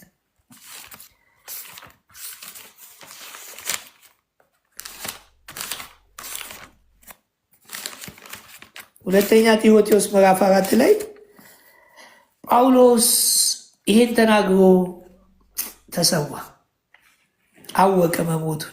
ስለዚህ ኑዛዜ ጳውሎስ ለልጁ ለጢሞቴዎስ ኑዛዜ ሊናዘዝለት ነው። ያለውን ሀብት ሊሰጠው ነው። በቃ ያለውን በቃ ባለጸጋ ሊያደርገው ነው። ይሄ መጨረሻ መጽሐፉ ነች። ምዕራፍ 4 ጽፎ ነው የተሰዋው ጳውሎስ። ከዚህ ከጢሞቴዎስ መጽሐፍ ሁለተኛ ምዕራፍ 4 ላይ ከጻፈ በኋላ ጳውሎስ አልጻፈም፣ ቻው። የመጨረሻ አደራ ሲለው ተመልከቱ። በእግዚአብሔር ፊት በሕያዋን በሙታን ሊፈርድ ባለው በጌታ በኢየሱስ ክርስቶስ ፊት በመገለጡና በመንግስቱ እመክርሃለሁ። የመጨረሻ በቃ ለጢሞቴዎስ ምክሩን እየሰጠው ነው። ኑዛዜ ሰው ስንት ነገር ይናዘዛል። እሱ ወንጌልን ለዛውም ለመከራ ለፈተና በምድር ላይ ለማያቆየው ኑዛዜ የተናዘዘ። እንዲህ ነው መናዘዝ። ለመንፈሳዊ ልጅ እንዲህ ተናዘዝለት። ገንዘብ ሰጥተው ከሚጠፋ ቃሉን ምን በል ስበክ። መቼ? በጊዜውም አለ ጊዜው። ጊዜው ቢመችም ጊዜው ባይመችም ስበክ። አሁን ደግሞ በጣም እድል ነበረን። በየዓለማቱ ጦርነት አለ። ሰው ልሞት ነው ብሎ ይጨነቃል። ሰይጣንም ልትሞት ነው ይላል። ልክ እኮ የሚያድንክ ይመስላል። ከሞት የሚድን የለም። አትሞትም በህይወት ትኖራለህ እያልን ምን አለ ወንጌል ብንሰብክ። ወይኔ ኢራን በቃ ኢትዮጵያ፣ አሁን ደግሞ ኤርትራ፣ እናንተ አብረህ ታወራለህ። ክርስቶስን ከመስበክ ይልቅ እድሉን በጠቀም ስንችል አብረን እንንጫጫለን። ጽና፣ ፈጽመ እየታገስክ እያስተማርክ ዝለፍ፣ ገስጽ፣ ምከር። ህይወት የሚገኝበትን ትምህርት የማይታገሱበት ዘመን ይመጣልና። ነገር ግን ጆሯቸውን የሚያሳክክ ዜማ በቃ ደስ የሚል አቤት በቃ ኤርሊፋዘርን ተመልክተሃል? ኤሌኖስ ምን እንዳረገ ምን እንትን እንዳለ ይህንን እኮ እንትና ብሎታል እንትን አላለው ምናምን በቃ ተመልክ። ወንጌል እየወጣ እንደሆነ አታውቅም። ሰውን ስበክ ማን አለክ? አስፈላጊ ከሆነ ነው አምጥተህ እንጂ እንደ መጽሐፍ ቅዱስ እንደ ወንጌል ቁጭ ብለህ ኤርሊፋዘር ብለህ እንትን ትላለህ እንዴ? የወንጌል ጠላቶች ናቸው እኮ እነዚህ። እንዴ ክርስቶስ አሁን እዚህ ጋር ቃሉን ስበክ በጊዜውም አለ ጊዜውም ስትል ኤርሊፋዘር ብለውታል አላሉትም ይልሃል። ጳውሎስ ብሎታል። ከኤርሊፋዘር የመጀመሪያው ፋዘር ብሎታል። ከአባቱ ከኢየሱስ ክርስቶስ ሰምቷል ብላችሁ መልሱላቸው። እንዴ ጸጋ የሚለው ኤርሊፋዘር ብሎታል ዛሬ እንትና ሲል ጤነኛ አይደለም እንዴ? እነሱ እኮ ያን ጊዜ በተከራከሩበት ጊዜ። ስለዚህ ጆሮ ደስ የሚል ነው በቃ። እኛ ጋር ስትመጡስ እንዴ ይህን ወንጌል ለመስማት ከባድ ነው። ወደ ተረት ፈቀቅ ይላሉ። ተረት እውነትን ከመስማት ጆሮን ይመልሳሉ። ወደ ተረት ፈቀቅ ይላሉ። ተረት ማለት በክርስቶስ ወንጌል ላይ ሌላ ነገር መጨመር። እዚህ አሁን ብዙ ታሪኮች አሉ። የእግዚአብሔር መንፈስ ተረት ማለት የማያድነውን ያድናል ብለህ መክተት ማለት ነው። አሮጊቶች የሌለ ነገር እያሉ አያቶች በተለይ ይነግሩናል። በቃ እንደዚህ ተፈጥሮ እንደዚህ መላእክት እንደዚህ ምናምን ብሎ ለልጅ ደስ የሚል ነገር ነው የምትነግረው፣ ግን እኮ ያልሆነ ነገር ነው። ከዚህ ተረት ምን በል ፈቀቅ በል። አንተ ግን ነገርን ሁሉ በልክ አድርግ፣ መከራን ተበቀበል፣ የወንጌል ሰባኪነትን ስራ አድርግ። መልካሙ ስራ የለም የምትሉኝ፣ ይኸው ስራ አለኝ፣ ይኸው እየሰበኩ ዋና ስራዬ ነው። በትርፍ ሰዓቴ ደግሞ እሰራለሁ ለስጋዬ። ይሄ ዋና ስራዬ ነው። አንተ ግን ዋና ስራ ምድራዊ ነው። በትርፍ ስራ ከተመቸክ እሱንም ወንጌል ልሰብክ ነው አላለም መጽሐፉ። የወንጌል ሰባኪነት ስራ አድርግ፣ አገልግሎትን ፈጽም። ያው ስራ እየሰራው ነው። መልካሙ ስራ ሰራም ለምትሉኝ ይኸው እየሰራው ነው። እዛውም በመጽሐፍ ቅዱስ ታዝዤ ወንጌልን ስራ አድርግ። ይኸው ጥሩ ስራ አግኝቻለሁ። እግዚአብሔር የተመሰገነ። ይሄ ለሁላችንም ነው። አሁን እለጥፋለሁ። ስራ ለምትፈልጉ ብዬ እለጥፋለሁ። ስራ መመዝገብ የምትፈልጉ የመጀመሪያው መስፈርት የምስራችን ወንጌል አምነሃል ወይ? የዘላለም ሕይወት አግኝተሃል ወይ? ከፍርድ አምልጠሃል ወይ? የእግዚአብሔር ልጅ ሆነሃል። ይሄ መጀመሪያ መስፈርት ነው። ሁለተኛው መስፈርት ሄደ መናገር፣ ይሄ ያደረገልህን የምስራችን ወንጌል መስበክ። ደሞዝ የሕይወት አክሊል ነው። ክርስቶስ ሲመጣ ይሰጣል ባለቤቱ። እኔ ስራ አስኪያጅ ነኝ። ባለቤቱ መጥቶ የሕይወት አክሊል ይሰጣል። እዚህ ምድር ምን አገኛለሁ? ምንም አታገኝም። መከራ አንታ ያለ መስቀሉን ተሸክመ ትሰደባለ።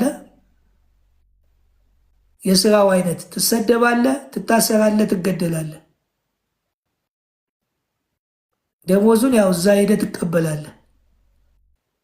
የመጨረሻ ነገር የት? መንግስተ ሰማያትን ትወርሳለ። ውርስ ይሰጥሃል። ልጅ ስለሆንክ ትወርሳለ። ሌላስ? በቅድስና መኖር አለብህ። በጽድቅ መኖር አለብህ። ሕግን ማድረግ አለብህ። በልብ ውስጥ ያለውን ሕግ አድርግ። ይሄ የስራው አይነት ነው። ተለይ። ድንገት ብትሳሳትም ከስራው አይነት ንስሐ ገብተህ መመለስ። ይኸው ስራ መቀጠር የምትፈልጉ በጸሐፊ በኩል እሺ፣ በሲቨን በኩል ተመዝገቡ። ሴት ጸሐፊ ብትሆን ችግር የለው። ተመዝገቡና ለዚህ ስራ ራሳችሁን አዘጋጁ። የጥርጊያውን መንገድ እንጥረግ። ይሄ ነው መስራት የምትፈልጉ። ያው ዋናው ልባችሁን ስጡን ነው። ገንዘብ አያስፈልግም፣ በነፃ ነው። አሜን አሜን። በነፃ የተሰጠን በነፃ ትሰጣለህ። አሜን። መልክዬ ይሄ ነው በእውነት የመሄድ እኮ ነው። ገንዘብ እያልክ ብዙ ሰው ከውጭ ሀገር ወጥቷል። ብዙ ሀብታሞችን እናውቃለን። እኔም በራሴ የሚወት አይቼዋለሁ። በፍጹም ልብስ መግዛት ሰላም መግዛት አይደለም። ቤት መግዛት ሰላም መግዛት አይደለም። ያስፈልጋል፣ ግን ተጠቀምበት። የጽድቅ ሕይወት የተራበን ሂድና ብላ፣ ጉራ አታድርገው። የተራበ አልብቷል ተብሎ በሰው ዘንድ ቅንጥን ካለ ወድቀሃል። ሰው እንዲያይ የታረዘ አታልብስ። የታረዘውም እንዲያመሰግን አትፈልግ። ከሰው አትጠብቅ። አንተ ዝም ብለህ በቃ በገንዘብ መልካም ነው። ለምን? በመስጠት ያለ ጸጋ አለ፣ ተጠቀምበት። ይሄ ሁሉ ዓለም በብዙ የሚቆጠር ሚሊዮን ህዝብ እየተራበ አንተ ክርስቲያን ሆነ። ከዚህ በፊት አውሮፓ ያሉ ማናቸው ቤኒን ነው እንደዚህ አልማዝ አድርገው ሲወቀሱ ነበር። በጣም ወንጌል ሰባኪያ አፍሪካ ውስጥ እዛ በሚሊዮን የሚቆጠር ህዝብ እየተራበ እዚህ የአልማዝ ቁልፍ ታደርጋላችሁ። እውነት እኮ ነው። አንዳንዴ አንተ እቺ ምድር ትታት የምትሄዳለህ እንዲ አንተ እኮ እዛ ዘላለማዊ ይጠብቃል። እዚህ ግን ወንጌል ሳትሰብክ እንደገና የተራበ ሳታበለ እነዛ ሰዎች ቢመጡ እኮ ሁለት ሞት ልትገላቸው ነው። በምድር ሊሞቱ ወንጌልን ሳያገኙ ደግሞ ሰውን ለምን እንገላለን? ሳናውቀው እኮ ነፍሰ ገዳይ ሆነን።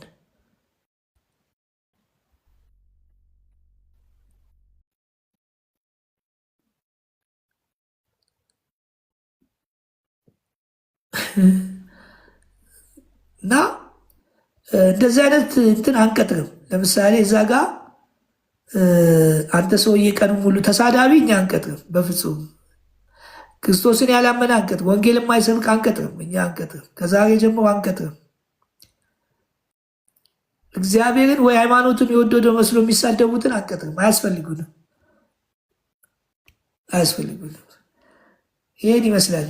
ከዚህ ጋር የሚስማማ ሰው ወደ ጸሐፊዋ ደውሉ፣ ወደ ኢቨን ደውሉ። አመሰግናለሁ።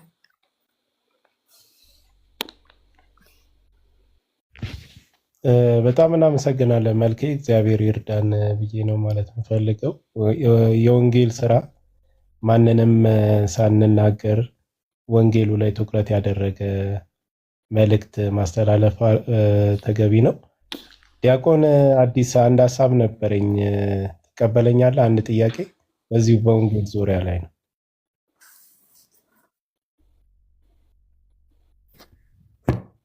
ምን ነበር ይሄ? አሁን ድነናል። ሰላም አዳምዬ፣ እንዴት ነህ? ሰላም ነው ይመስገን። ፈለገ እንደምን አለ? ንስሐ ገባ። እንግዳ መጥቷል። ቀሲስን እያመሰገንካቸው ነው? ምንድን ነው ከኋላ ያለጥፈ? ቀሲስ ክርስቶስን እንዲቀበሉ ወንጌልን እንትን እንዲሉ እየነገርኳቸው። እንዴት ይቀበሉ ስትል ምን ማለት ነው? አይ ወንጌልን እንዲሰብኩ፣ ከወንጌልም ውጭ ናቸው። ማን ነው ማለት? መለኪያው ማን ነው? ራሳቸው ንግግራቸው። ዛሬ በተለይ አዲስ ለምሳሌ ዛሬ መልክ አንድ ረቢ የሚባል ወንጌል አለ እንዴ? አውደ ነገስት የሚባል ወንጌል አለ አለ? አልገባኝም። መልኬን ነው እያወራት ያለሁት አንተን ስለማላቅ ይቅርታ። መልኬን ላውራው። መልኬን ስለማላቅ አዲስ ቆይ አንዴ አትግባ። ዛሬ የጠንቋጭ ሚኪ ጋ ቆይ ምንድን ነው ያለው? መልኬ ዛሬ ሚኪ ጋ ገብተው እንደ ጠንቋ ጨብጫቢ አዲስ ቆይ አንዴ ማለት ደንቆሮ ማለት ነው እንዴ? ቆይ ትነጋገራላችሁ። ይህን የሚለው በአንድ አይቋረጥ። አንተም አዳሙን በቃ ትተዋወቁ ማለት ካላወቀው እኮ ካላወቅ ተዋ በማታውቀው እና ምን ይሰር። እኔ እኮ መልኬን ነው የማውቀው። አዲስ አዳምጠኝ እሺ። በጣም እንትን ብለው ሚኪ እንዲስማማ የሆነ ምናምን አሉ። እኔ ደስ ነው የሚለኝ። እኔ አሁን ረጅም ጊዜ ያነሳሉ። ዛሬ ደግሞ አነሱና አይተውት እሱን የመልካም አሁን እደውልና ከቤተ ክርስቲያን እንትን አስብለዋለሁ ምናምን አሉ። ብዙ ተናገሩ። እንግዲህ ከዚህ በፊት ያለውን እኔ አንድ ቀን ስለዚህ አሁን እኔ ቤትም አይገቡም ገብተውም አያውቁም። ምንም አንተ ኦርቶዶክስ ነኝ ብለህ ነው የምታምነው? ኦርቶዶክስ ነኝ ብለህ ነው የምታምነው? ኦርቶዶክስ ማለት ምን ማለት ነው? አንድ ሰው ኦርቶዶክስ ነው የሚባለው የኢትዮጵያ ኦርቶዶክስ ተዋሕዶ ቤተክርስቲያን አማኝ ነኝ ብለህ ነው የምታምነው እኮ። መለኪያውን ንገረኝ። አንድ ሰው ኦርቶዶክስ ተዋሕዶ ነኝ የሚባለው አንተ ነህ እንደ የምትለካው? እኔ አይደለሁም መለካው።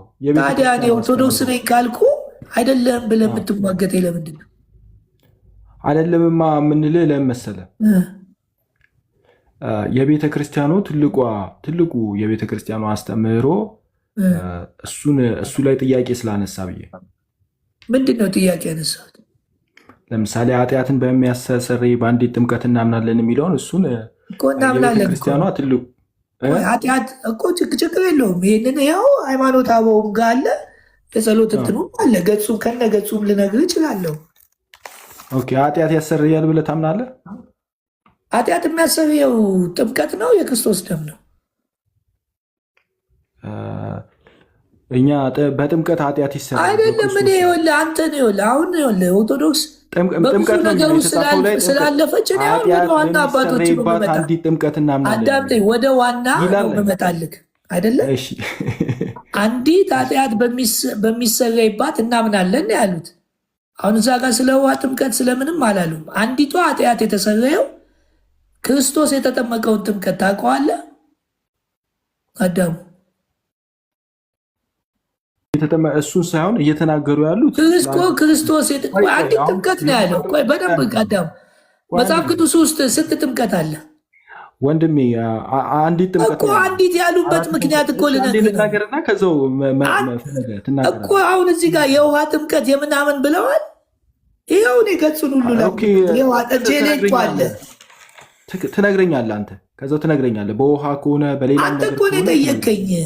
ትክክል አይደለም የቤተክርስቲያን ትምህርት አይደለም ብለህ ጠየቀኝ አንተ እኮ ላስረዳ። ትናንቷ ጥምቀት ላስረዳ።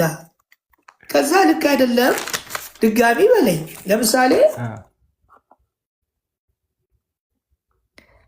ለምሳሌ ዛግናቴዎስ ገጽ 37 ላይ በመስቀል የተሰቀለ ኃጢአትን ይቅር የሚል እርሱ ነው። አሁን የኃጢአት ስርየት ያገኘ ነው በማን ነው? ስለ እሱ አይደለም የጠየኩ እኮ እሱን ጥምቀት ነው ማውራ። እናንተ ስለ ውሃ ጥምቀት ነው የተጻፈውን እኮ ኃጢአት በሚሰረይባት የሚለው እኮ። ታዲያ ኃጢአት የሚሰረየው በውሃ ነው። ስማኝና ከዛው አንተ ስላልሰማኝ እኮ እኔን እኮ እንዳልሰማ መሀል ላይ ገባ። እኔ ልነግርህ ስል መሀል ላይ ገባ። ኃጢአት የሚሰረየው በደም ነው በውሃ ነው? ሲበቃ ይመልስልኝና አውራ። በጥምቀት ኃጢአት የሚሰረየው በደም ነው ወይስ? እሺ በጥምቀት ነው፣ ችግር የለም። በጥምቀት የምን ጥምቀት ነው? በውሃ ክርስቶስ ባሰሰው በቃ የውሃ ጥምቀት ኃጢአት ያሰረያል የሚል ከየትም ማስረጃ ይዘና ከየት? ስለዚህ አሁን በቃ በቃ አልክ አይደለ? ማስረጃ ይዘና የውሃ ጥምቀት አዳምጠኝ። የውሃ ጥምቀት ኃጢአት ያሰረያል የሚል አምጣ እስኪ። ታዳምጣለህ? ከአባቶች የኢትዮጵያ ኦርቶዶክስ ተዋሕዶ ቤተክርስቲያን አትበል። እናንተ የምትሏት ቤተክርስቲያኗን አትልም አልኩህ እኮ። ይኸው አትልም። እናንተ ነው ያላችሁት። ምንድን ነው ያለችው ታዲያ? ኃጢአት በሚሰረይበት እናምናለን ስትል እኮ አንዲቷ ጥምቀት እኮ ነው ያለው። መረጃና ማስረጃ አንዲቷ ጥምቀት ኃጢአት በሚሰረይባት ብላ ያለችው ጥምቀት እኮ ኃጢአት በሚሰረይባት ነው ያለችው። ደም ካልፈሰሰ ምን የለም። እኔ ግን ጤነኛ ነህ አንተ ልጅ? ምን ልሰድበኝ ነው እንዴ? እኔ የጠየቅኩ ጥያቄ እኮ ልሰድበኝ ነው እንዴ? ደግሞ ስላስገባው ነው እንዴ? ሂድ የቀሲስ ሂድ፣ የጠንቋይ እንትን ሂድ፣ እዛ ደብተራ ጋር ጤነኛ ነው ይላል እንዴ? ሲያቅት ጤነኛ ነው ትላለህ እንዴ? አንተ ዝም ብለህ ነው እኮ አንተ። አይ አውቄ ነው እኔ። አይ አንዳንዴ ለመሰለ እንደዚህ ነው የመጨረሻ ጤነኛ ነኝ እንዴ?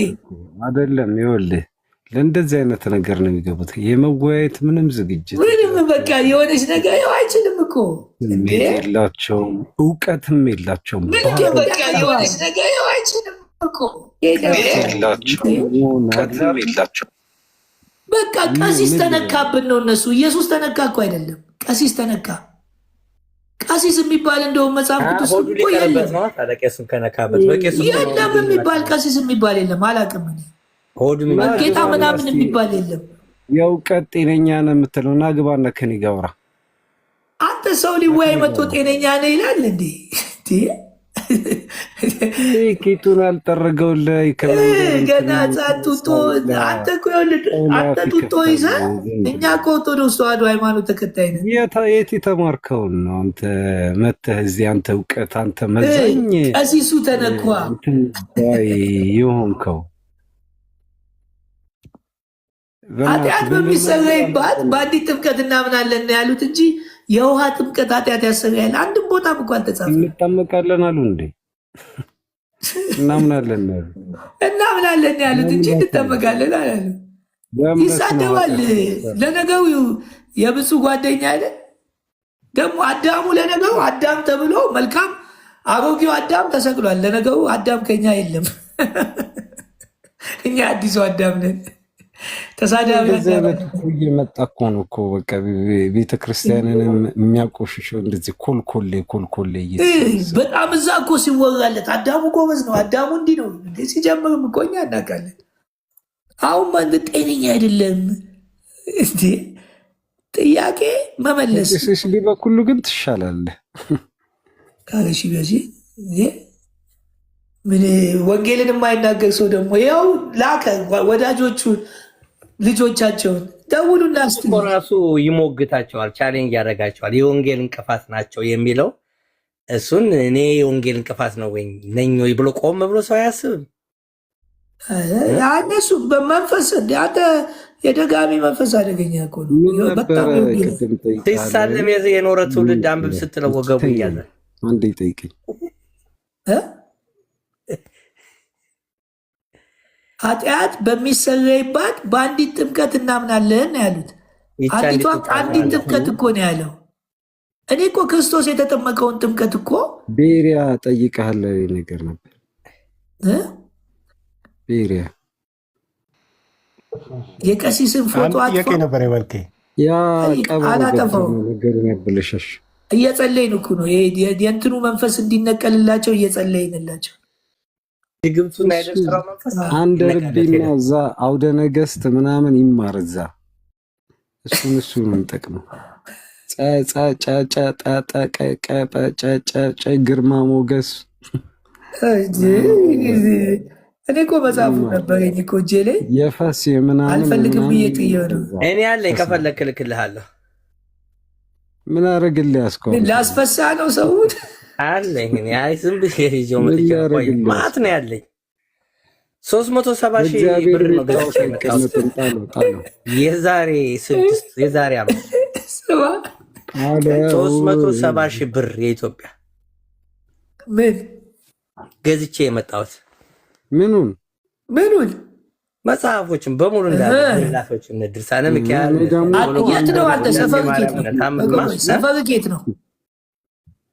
እኔ 22 እኮ ላግኛ ስልክን አስቀምጥ። በቃ ስልክን ጻፍልኝ። ያው አሁን ጽፌልሃለሁ። ቆይ በዛኛው ሞባይል ጽፌልሃለሁ።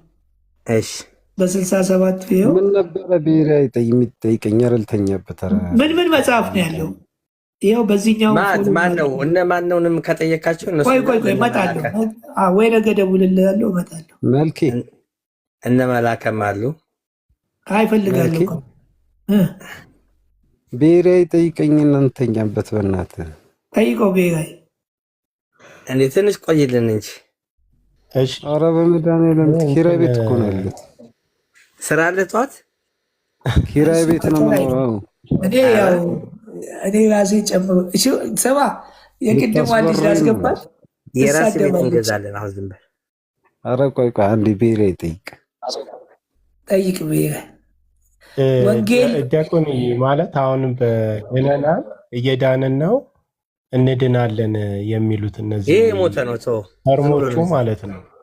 አሁን መጽሐፍ ቅዱስ አንዴ ድነናል ካለ ከዛ በኋላ እየዳንን ነው የሚለው ሳንቲፊኬሽን በቅድስና ሕይወት መመላለስ፣ እንድናለን ደግሞ የሚለው ከበሰበሰው የሚበሰብሰው የማይበሰብሰውን ይለብሳል የሚለው ግሎሪፊኬሽን ክብር ማግኘት ጋር ነው የመጽሐፍ ቅዱሱ አስተምሮ ብዬ ማምነው እና እንደዚህ የሚባል ነገር ስለምሰማ እንዴት ነው ይህን ነገር የምታየው ለማለት ነው ወንድሜ።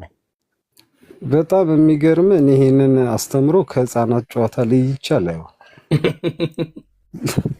ለምን ብለህ ብትጠይቀኝ አንተ አሁን ቅድም ጀስቲፊኬሽን፣ ሳንቲፊኬሽን እና ግሎሪፊኬሽን ያልከው እንደውም ሞር ይገልጸዋል፣ ቃሉ ይገልጸዋል። ይሄኛው ቃል ግን አንዱን የሚጥል ነው። ገብቷል? ይሄ ሳንቲፊኬሽን የሚለው ይሄ ሱታፌ አምላክን ወይም ደግሞ እንትንን ቲዮሲስን ለማብራራት በደንብ ይገልጸዋል። እየዳንን ነው የሚለው ግን ሱታፌ አምላክን አይገልጽም። እንደውም የመጀመሪያውን ድነናል የሚለውን አልዳንም ያደርገዋል።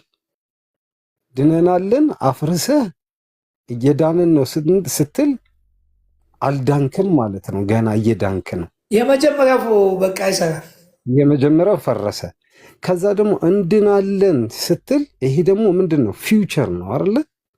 ፊውቸር ሲሆን ይሄ እየዳንክ ያለውን ፕሬዘንቱን አይደለ? አሁን የመዳን ቀን ዛሬ ነው የሚለውን ያፈርሰዋል። ሁለተኛውንም አንደኛውንም ያፈርሰዋል። በቃ ክርስቶስ አዳኝ አይደለም፣ እኔ ራሴ ነኝ ራሴን በራሴ ማድነው ማለት ነው አይደል? እድናለው ስትል ገና አልዳንክምም፣ መዳንም አልጀመርክም፣ ምንም የለም። ገና እድናለሁ ፊውቸር ቴንስ ደግሞ ማለት እኮ ነው። እንትን አዲስ ሲመጣ እኮ ነው። ገና እኮ ሲመጣ ነው። ሲመጣ እኮ እድናለሁ ማለት ትችያለሽ። ያልዳነ ሰው ነው እኮ ከአንተ የሚድነው። ስድብ ከሌለኛ ችግር የለብንም። ስድብ ነው የሰለችን እኮ። እሱንም ቢሳደብ ለሰውየው እንጂ ለኛ አይደለም። ልጨርስና ቆይ ይጨርስ። ትቀጥላለህ። ለምን ታቆራርጣላችሁ? ይሄኛው ግን ጀስቲፊኬሽን የሚለው እዛ ኦን ታይም ወይም ደግሞ ማለት ነው ጀስት የሚለው ናው የሚለውን ያመጣል አይደለ? ጀስቲፊኬሽን እዛው ጋር ስታምን የምታገኘውን ነገር ይነግርሃል። ይሄ እንትን ደግሞ ሳንቲፊኬሽን የሚለው ሱታፌ አምላክን ወይም ደግሞ ቲዮሲስን በደንብ ይገልጻል። ገብተዋል? ሳንቲፊኬሽን ሳሊቬሽን የሚባለው ማለት ነው። ከዛ ግሎሪፊኬሽን የሚለው ደግሞ በጣም ደስ ይላል። እንደ ወርዱ ራሱ እንዴት ደስ እንደሚል መክበር፣ በትንሣኤ መክበር፣ ግሎሪፋይ ማድረግ እንጂ አዲስ መዳን ነገ የምትድነው ድህነት አለ ማለት አይደለም። ግሎሪፊኬሽን ማለት አይደለም። ስጋ በትንሣኤ ይከብራል። ይሄ የሚበሰብሰው ስጋ ዘላለማዊ እንትን ብለህ ዘላለማዊውን ስጋ ትለብሳለህ። ዘላለማዊ ማንነት ትይዛለህ። የማይሞት የማይለወጥ የክርስቶስን አይደለም የትንሣኤውን ስጋ ትለብሳለህ። ግሎሪፋይ ታደርጋለህ፣ ትከብራለህ የሚለውን ያመጣል እንጂ ትድናለህ አይደለም። ስለዛ ይሄኛው የበለጠ ይገልጸዋል። ይሄ የአማርኛው ግን የውድቀት ውድቀት ውድቀት ውድቀት መጨረሻ ነው። በጭራሽ በቃ የማይሄድ ጸጋውን አመድ የሚያደርግ የጸጋው ስጦታ ድኛለሁ ብለህ አይ አልዳንኩም እየዳንኩ ነው። ከዛ ደግሞ አረ ጭራሽ ደግሞ እየዳንኩም አይደለም እድናለሁ በራሴ በቃ በራሴ እንደዚህ አይነት የቃላት ጨዋታ ውስጥ እኛ ሰምተንም አናቅ። እምነት ያለ ስራ ቡት ነው። ከጤና እያወጣ ነው፣ ከሃይማኖት እያወጣ ነው። ሌላ ጥያቄ ካለ 2-3 ደቂቃ 5 ደቂቃ አስተናግዳለሁ። አማራዊት ነች። ሴቶች ተጫናቸው። እስቲ ሴቶቹን ትጠይቅ። እስቲ ጠይቂ። ማነሽ?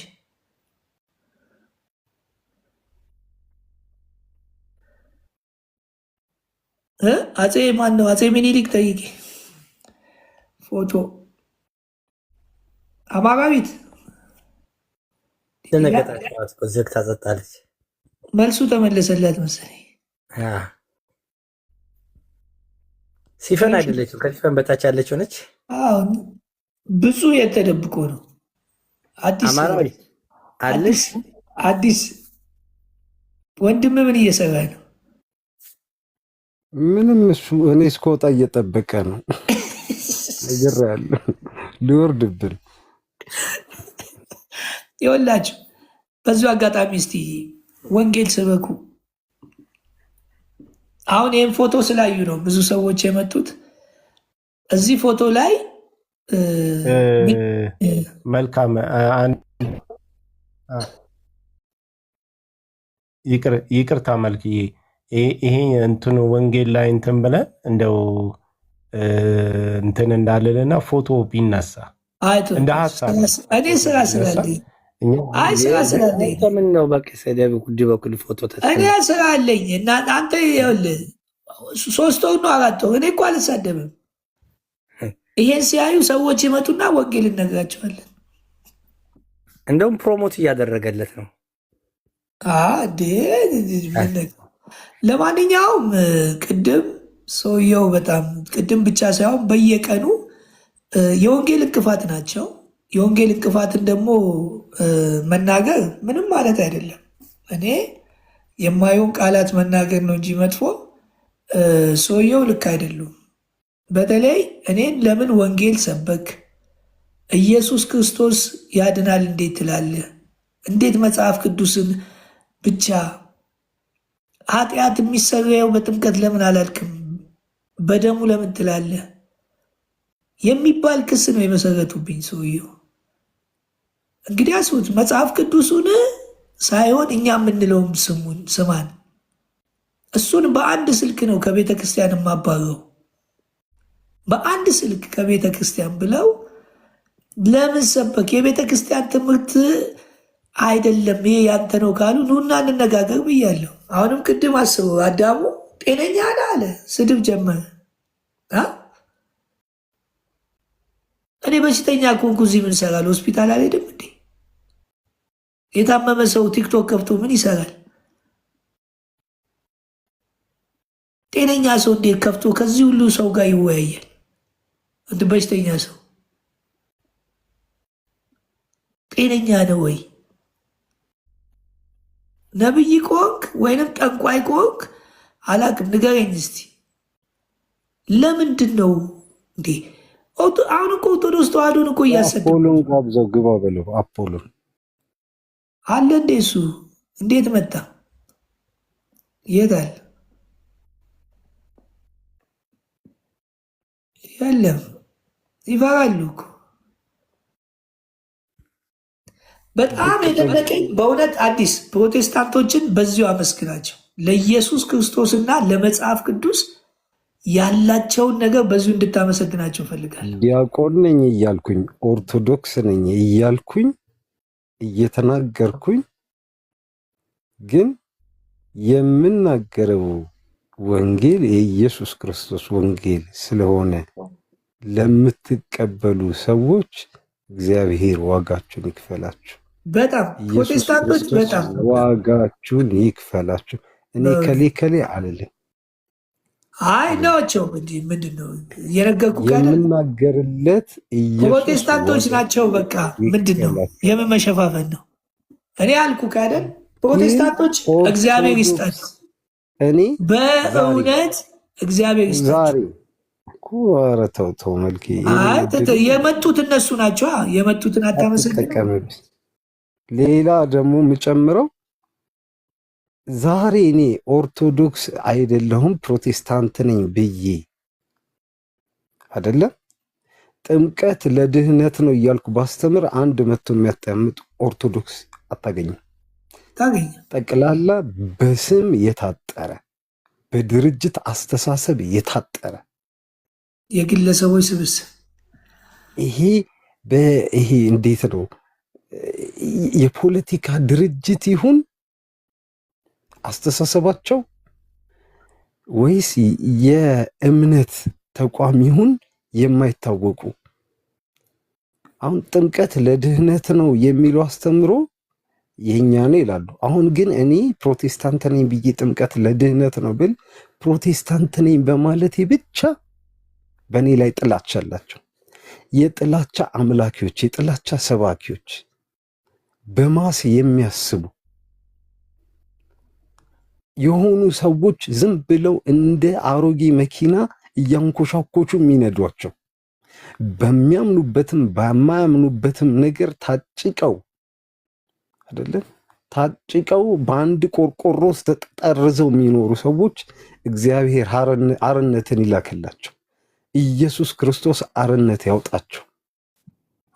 ሰላም በልጁ በኢየሱስ ክርስቶስ ደም አርነት ይውጡ። በቃ ሌላ ምንም አይደለም። እግዚአብሔር ይስጣል። ሰላም ዲያቆን። አቤት። ዲያቆን ነህ ወይስ የድሮ ዲያቆን ነህ? ስምህ ዲያቆን ነው ወይስ የድሮ ዲያቆን ነህ? አሁን ዲያቆን ነህ? ለምን ዲያቆን አልከው? ቆይ ዲያቆን ካልሆነ ለምን ዲያቆን አልከው? አቤት አለ እኮ እሱ ራሱ ዲያቆን ብሎ እኮ ዲያቆን ስለሆነ ነው አይደል? አንተም ዲያቆን ያልከው ታውቀዋለህ። ምን እንደ አዲስ እንትን ትላለህ እንዴ?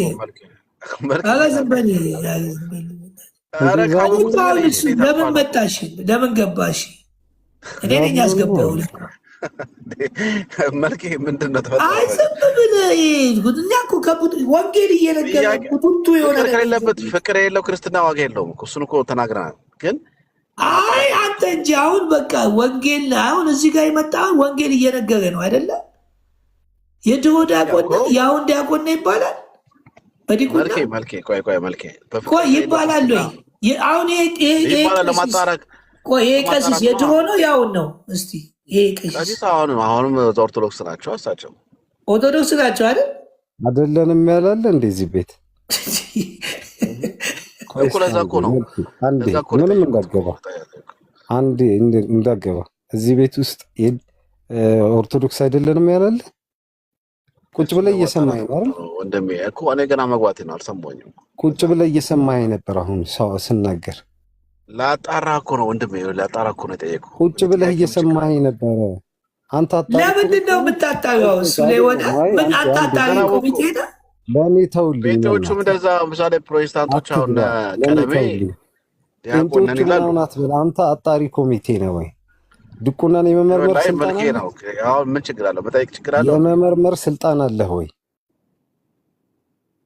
ቤተ ክርስቲያን ስልጣን የተሰጠው ለማን ነው? መልኬ እንግዲህ ሚት ላድርግ። እሺ በቃ ለመጠየቅም አልፈለገም። እሺ ሚት አደርግልሃለሁ። መጠየቅም አልፈለገም እያለ ነው። የምትጠይቀውን ጥያቄ መጀመሪያ አውቀህ ጠይቃ። በቃ ሚት ላድርግ። መጠየቅም አይቻልም። መልኬ አሁን እዚህ ደረጃ ደረሰን፣ መጠየቅም አንችልም ማለት ነው። ምንድን ነው የጠየቅከው? የጠየቅከው ነገር አለ እንዴ? የድሮ ዲያቆን ነህ ወይስ አሁን ዲያቆን ነህ? እንትን አለው ድቁና እንዴት ነው? የዛሬ 10 ዓመት የተቀበለና ዛሬ የተቀበለ አንድ አይነት አይደለም ማለት ነው። ያ የድሮ ነው የሚባለው ማለት ነው። አይ አሁን አምሰነ ትዝታው ሳሙኤልም እኮ አገልጋይ ነበሩ። ስለዚህ የታወቀ ነው። ድሮ የነበሩ ናቸው። አሁን ግን አያገለግሉም። ሳሙኤል የምታውቀው ነገር የድሮ የሆኑት ራሱ ሞክረው። ትዝታው ብዙ ስራ ነው የሚሰራው። ምንድን ነው ለቤቱ የሚጠቅመው? ምንድን ነው የሚጠቅመው ብለህ ነው የመጣው? ምንም እኮ አይጠቅምም። አይተው በእናትህ እኔ አዲስ ያው እዚህ ቤት እንደዚህ አይነት ነገር እንትን አንበል ተባለ። መልኬ እንግዲህ አሁን መልኬ ዳኛውን በፍቅር የሚያወራው ማን ነው? እኔ ነኝ እነሱ ናቸው? ፍቅር የምናወራው ግን እያየን ነው። እሱ ነው በፍቅር የሚያወራው ዲያቆኑ። መልኬ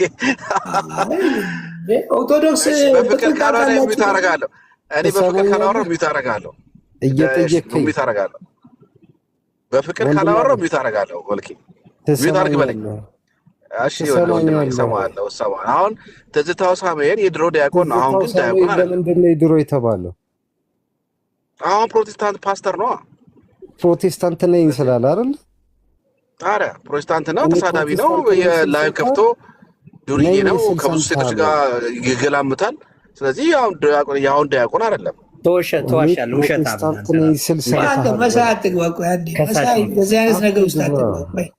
አንተ ከብዙ ሴቶች ጋር ከብዙ ሴቶች ጋር እንትን ሲል አንተ ከብዙ ሴቶች ጋር አዲስ ከብዙ ሴቶች ጋር ትተኛ ነበር አንተ። እሱ በገባ ቁጥር ሴት ይዞ ሲገባ አንተ ይዘህ ትገባ ነበር። አንተ ዛብሎን ትዝታው ብዙ ሴቶች ይዞ ሲገባ ሲዘሙት፣ አንተም ብዙ ሴቶችን ይዘህ በመግባት ነው ያወቅህ። ነው መረጃ መንገድ ሞቶበታል። አንተ ታይ ነበረ ሲዘሙት። አንተ እዛ ምን ሰራ ነበር? መረጃ አለ መለሳይ ይችላል። አንተ እኮ ያየው ሰው እዛ ሲዘሙት እሱም እየዘሙት ነው ያየው። ትልቁ ላይ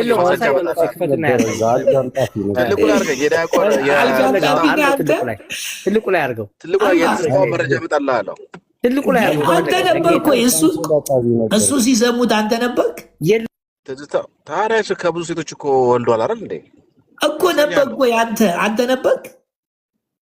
በሶሻል ሚዲያ ማስረጃ እኮ እዛ አልጋ ቤት ሲገባ አንተም ሴት ይዘህ ገብተህ ነበር። ይኸው አንተ ከኋላ ያስቀመጥካቸው ስዕል ማስረጃ ምንድን ነው? ሶሻል ሚዲያ አይደል እንዴ? እንዴት ማስረጃ? አንድ ላይ ትልቁ ላይ አድርገው ያሳየን መረጃ እንደዚህ አይነት ህፃን ቀሲስ። ይሄ ቀሲስ ወንጌል ያስፈልገዋል፣ አልዳነም። የኦርቶዶክስ የወንጌል ጠላት ነው። እኔን ዛሬ አልዳንም ስትል ማስረጃ ምንድን ነው? መልኬ ያልዳኑት አልዳንም ሰውየው። በጣም ጥሩ ድግምት ነው የሚሰራው። ለምን መሰለህ ያልዳነው? የጥላቻ ሰባኪ። አሁን እኔ ብቻዋለሁ ሰውየውን አንድ ቀንም 2 ወር 3 ወር ሲያዩ ቤቱን ገብቼ ሰው ጋር ገብቼ ማለት አሁን ዛሬ ብዙ ነገር ሚኪ ጋር ገብተው ሚኪዬ እንደዚህ እኮ ነው አንተ ከቤንቲ ጋር ከዛ ያልተውት ያ መልካሙ ማለት እኔ በአንድ ስልክ ደውዬ የማስቆሙት ተራ አሁንማ አመድ እንትን አለው ምናምን እያሉ ይሄ የደብተራ መንፈስ ያልዳነ ሰው መንፈስ እንደሆነ አውቃለሁ። እንደዛ ማለት ሳይሆን መልኬ በቃ ሚኪ ነገርኩህ እኮ ሚኪ ጋር ገብቶ ሚኪ ቤት ነው አይደለም ማውራት በየትኑ ወኔን ያነሱኛል። ስለዚህ ይህ ሰውዬ አልዳነም ብቻ ሳይሆን አሁን ጥያቄ ልጠይቅ፣ መዳንና ለመዳን ኃጢአት ከመስራት ጋር የተገናኘ ነው እንዴ? እንዴት ሰውየው ወንጌል አያውቅም? ወንጌልም ሰብኮም ለምሳሌ አሁን መልኬን እኒቀስ መልኬን ቢሰድቡት መልኬ ስለተሳደቡ አይድኑም ማለት እንችላለን? አይደለ? የለውም። እኔ ወንጌል ሲሰብክ ሰምቼው አላውቅም።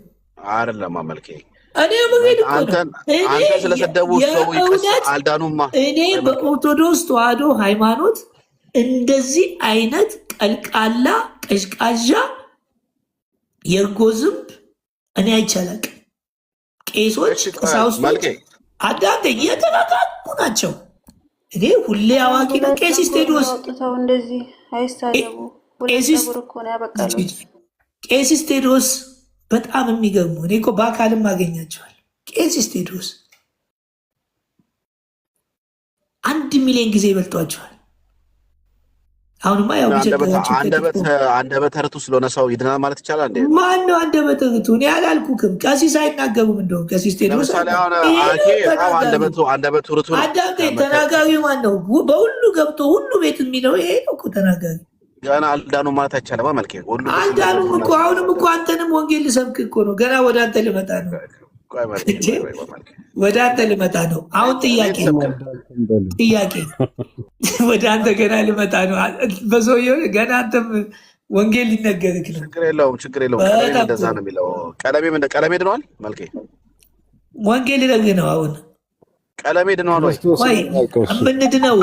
የምንድነው ያዳነው ወይ? መልኬ ስለመጠራ አንተ እንግዲህ በሰበሰ ወሬ አታምጣ። ችግሩ እዚህ ጋር ነው። አደርግልሃለሁ። አይውጣ ትዝታው ምናምን ይለኛል።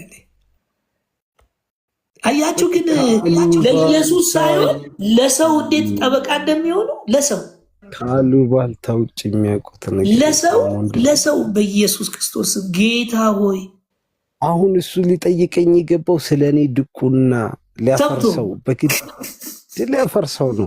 ኧረ እሱን ድቁና አፍርስልን እዛ ሂደህ ተብሎ በቃ ሌላ ስራ የላቸውም እኮ። እኛ እዚህ ወንጌል እንጠባጠባለን። መልኬን እንደሆነ ከጴንጤ ጴንጤ እንለዋለን። ይሄን ግን ዲያቆን የሚባለው ድቁናውን አፍርስልን እባክህ ተብሎ ምክንያት ወይኔ ግን ለኢየሱስ ያለ ጥላቻ በኢየሱስ ክርስቶስ። እንዴት ናችሁ? እግዚአብሔር ይመስገን አለ። እንዴት ናችሁ? ከስልም ከላይም ያላችሁ ሰላም ብያለሁ። መልኬ ሰላም ነው? እግዚአብሔር ይመስገን። እኔ ከኦርቶዶክስ ተዋህዶ ቤተክርስቲያን ነኝ። ጥያቄ መጠየቅና ማወቅ ነውና ጥያቄ መጠየቅ ይቻላል? ኦርቶዶክስ ተዋህዶ ሃይማኖት ነው።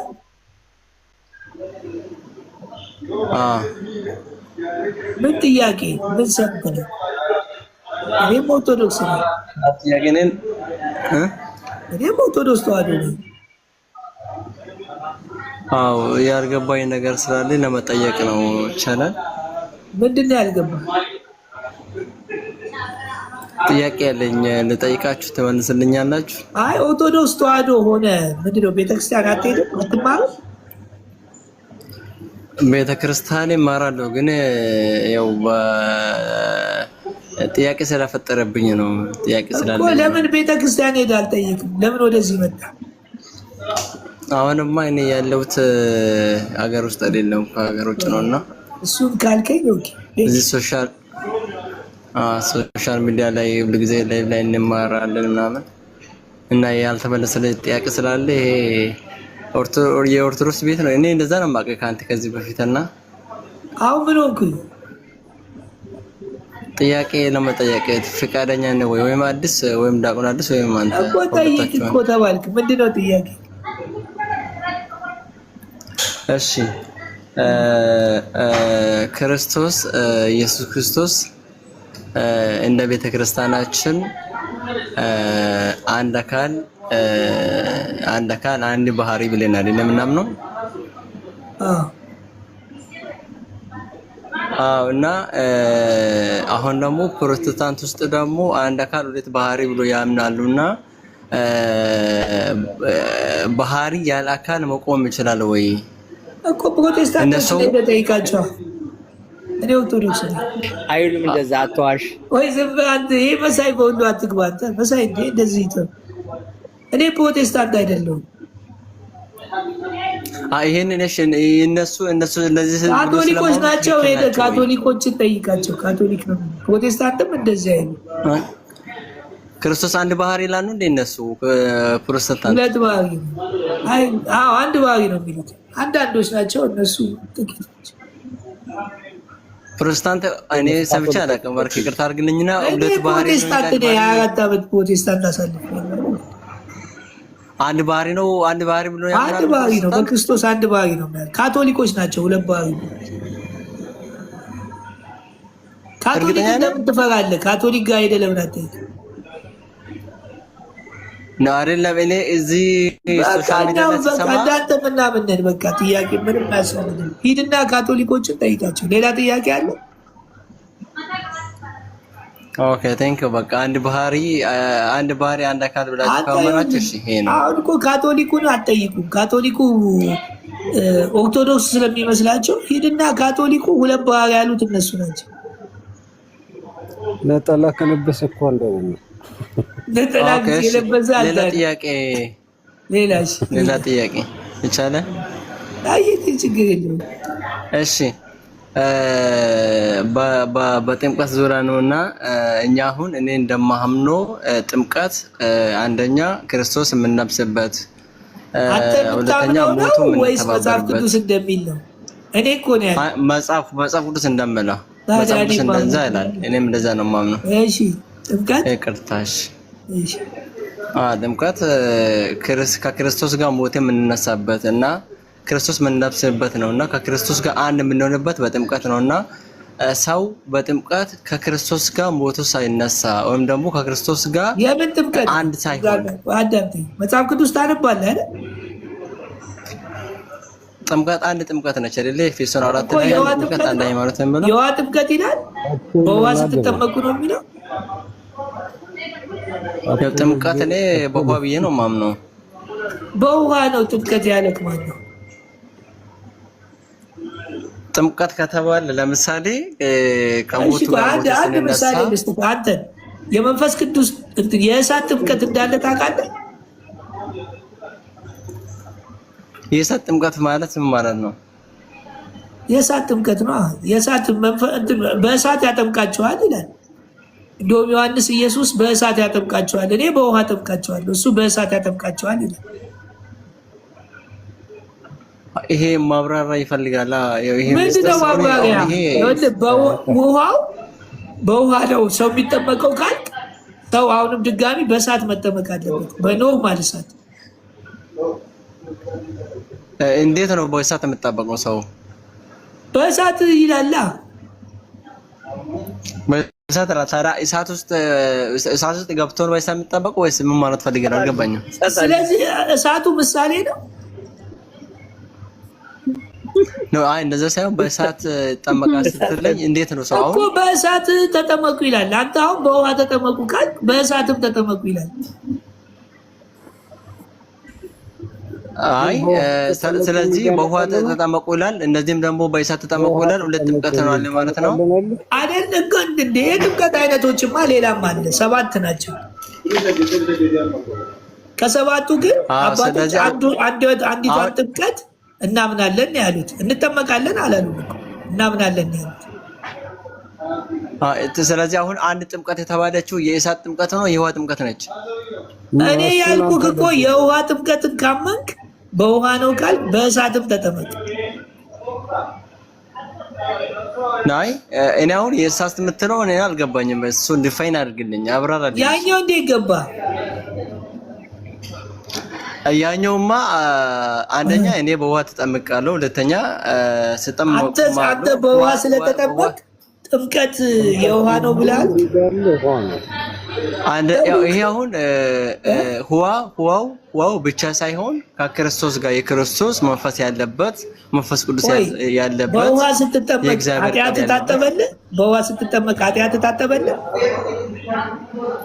የት ወጣት እኔ ምን አውቃለሁ? ለምን ተጠመቅሽ? ለምን ተጠመቅ? ከክርስቶስ ጋር ሞቶ ለመተባበር ነው። ከክርስቶስ ጋር አንድ ለመሆን ነው እኮ። ስትጠመቅ ክርስቶስ አብሮክ መጣና ሞተ። ክርስቶስማ የሞተ መስቀል ላይ ነው እንጂ። ታዲያ እንዴት ብለህ ነው ከሱ ጋር የምትተባበረው? በውሃ የሱ ይሻላል ብሎ አላ ወንጌል እኮ ነው፣ መጽሐፍ ቅዱስ እኮ ነው የምለው እኮ እኔ አይደለሁም እኮ። ከክርስቶስ ጋር የሞትከው መቼ ነው? ስጠመቅ። አብሮህ ሞቷል። የዛን ቀን ክርስቶስ መጥቶ ሞተ። አብራችሁ ነው የሞታችሁት። ክርስቶስ የሞተው አንተስ ሞተ ነበር እንዴ? አንተ ቆይ ዋው ስትገባ ሞተ። ይኸው በህይወት አለ አይደል? እየተናገርክ ሞት ማለት እኮ ሞት ማለት ስጋና ነፍስ መለየት አይደል? ለምሳሌ ሞት ማለት ምን ማለት ነው? ክርስቶስ ስጋና ነፍስ አይደል የተለየ? ቆይ ክርስቶስ ሲሞት ምኑ ነው የሞተው? ክርስቶስ ታዲያ ነው ማርካውን እኔ እኮ ለማወቅ ነው። አንተ ቆይ አሁን ቤተክርስቲያን ሄደህ ስትጠመቅ ሞተ ነበር? አሁን ተነስተህ ነው? በጥምቀት ገላትያ 27:3-27 ላይ ምን ይላል? መልክ እኮ በጥምቀት ሲል ስለ ውሃ ጥምቀት ነው የሚያወራው። ታዲያ እሱ የውሃ ጥምቀት አይደለም ነው የምትለኝ? ጥምቀት ትርጉሙን ምን እንደሆነ ታውቃለህ? ጥምቀት ማለት ምን ማለት ነው? ጥምቀት ማለት መጠመቅ፣ መዘፈቅ፣ መነከር ማለት ነው አይደለ? አይ ሌላ አትቀይኝ። ኢየሱስ የምጠመቀው ጥምቀት አለ፣ እናንተ አትጠመቁትም አለ። ኢየሱስ የተጠመቀው ጥምቀት የምን ጥምቀት ነው? መዘፈቅ ነው። አንተ ደግሞ ነው መርካው ኢየሱስ ቆይ መቃብር ውስጥ ደሙ ፈሶ መቃብር ውስጥ ነው አይደለ የሞተው የተቀበረው? ኢየሱስ መቃብር ውስጥ ተቀበረ አይደለ?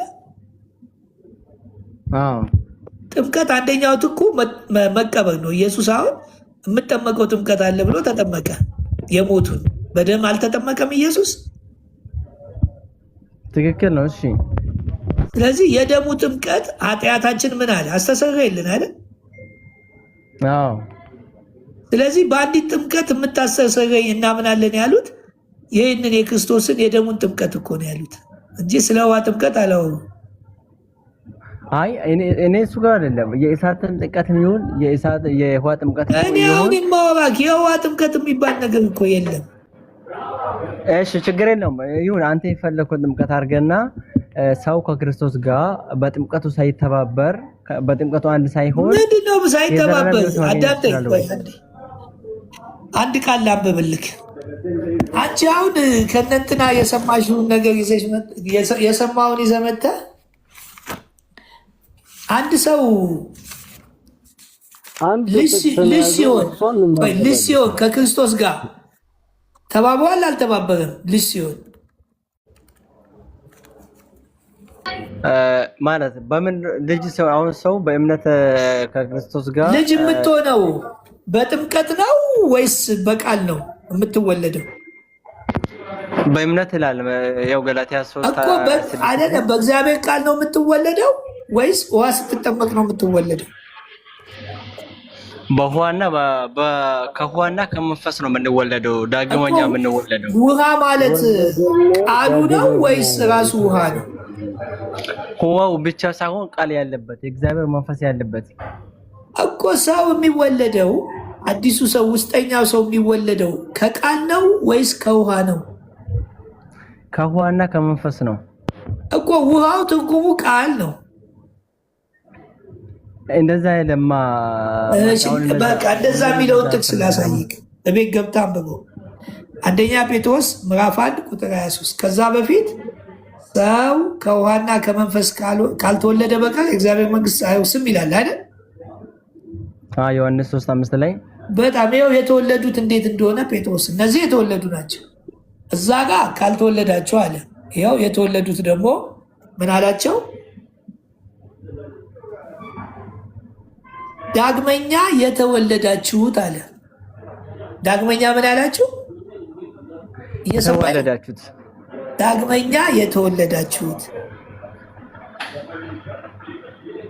ዳግመኛ የተወለደ ከሚጠፋ ዘር አይደለም ማለት በሕያውና ለዘላለም በሚኖር በእግዚአብሔር ቃል ከማይጠፋ ዘር ነው እንጂ። ከማን የተወለዱት? አሁን መጀመሪያ አንድ ድገምልኝ፣ አንድ አንብብልኝ ይቅርታ ጋራ ሰው ከውሃና ከመንፈስ ካልተወለደ በቀር አለ። አሁን ይህንን የተናገረው ቃል አሁን ለተወለዱት ደግሞ እንዴት እንደተወለዱ እየነገራቸው ነው። ይኸው ዳግመኛ የተወለዳችሁት አለ። እነዚህ የተወለዱ አሁን እያወራ ያለው ማን ነው? ተናጋሪ ማን ነው? እዚህ ጋር እኮ ጴጥሮስ ነው። የተወለዱትን እየነገራቸው ነው። ዳግመኛ የተወለዳችሁት አለ። አዳምጥ፣ የምታዳምጥ ከሆነ እዚህ ጋር ጴጥሮስ በቃ ይኸው እያነበብኩልህ እኮ ነው። ዳግመኛ የተወለዳችሁት ተወልደዋል አልተወለዱም? ዳግመኛ እነኚህ የተወለዳችሁት ያላቸው ጴጥሮስ ከምንድን ነው የተወለዱት? እነሱ ያው አዳምጣት፣ ከምን እንደተወለዱ አዳምጥና ንገረኝ። ያው ዳግመኛ የተወለዳችሁት አለ እኮ አዳምጠኛ። ዳግመኛ የተወለዳችሁት ከሚጠፋ ዘር አይደለም አለ፣ በሕያውና ለዘላለም በሚኖር በእግዚአብሔር ቃል ከማይጠፋ ዘር ነው እንጂ። በማን የተወለዱት? በእግዚአብሔር ቃል። መልኬ ገብቶኛል። እዚህ ቦታ ቅርታ አድርግልኝና እኮ ቃል የሚለው እዛም ብትሄድ ውሃን ነው። ውሃ ቃል ነው። ለምሳሌ የህይወት ውሃ ምንጭ ይላል አይደል መጽሐፍ ቅዱስ። ከወዲህ ይፈልቃል ሲል ምንጭ ነው እንዴ ከአንተ ውስጥ የሚፈልቀው? ምን አልከኝ? አንድ ድገም። የህይወት ውሃ ምንጭ የሚፈልቀው ከኢየሱስ ወይንም ከኛ የሚፈልቀው ቃል ነው ወይስ ራሱ የውሃው ምንጭ ነው የሚፈልቀው? የአባይ ውሃ ነው እሱማ ዘንድ መሰረታዊ የክርስትና የደህንነት ትምህርት ይማር። የውሃ ምንጭ አለክ። የውሃ ምንጭ ሲል የውሃ ምንጭ ነው ከአንተ ውስጥ የሚፈልቀው ወይስ ከአንተ ውስጥ የምትናገረው ቃል የህይወት ምንጭ ነው? ከኔ ውስጥ የተናገረው የውሃ ምንጭ ነው። እሱ ትክክል ነህ እኮ። ስለዚህ እነዚህ ሰዎችም አዳምጠኝ፣ ውሃ ሲል ቃሉን ነው። ይኸው ዳግመኛ የተወለዳችሁት ከእግዚአብሔር ቃል ነው አላቸው። አየህ፣ ዳግም መወለድ ማለት ከውሃና ከመንፈስ ሲል ከቃሉና ከመንፈስ። ለምን ብትል ደግሞ ይኸውልህ ህይወትን የሚሰጥ መንፈስ ነው ይላል። ህይወትን የሚሰጥ መንፈስ ነው። አይጠማም ብሏል። ህይወትን የሚሰጥ መንፈስ ነው። ስጋ ምንም አይጠቅምም። እኔ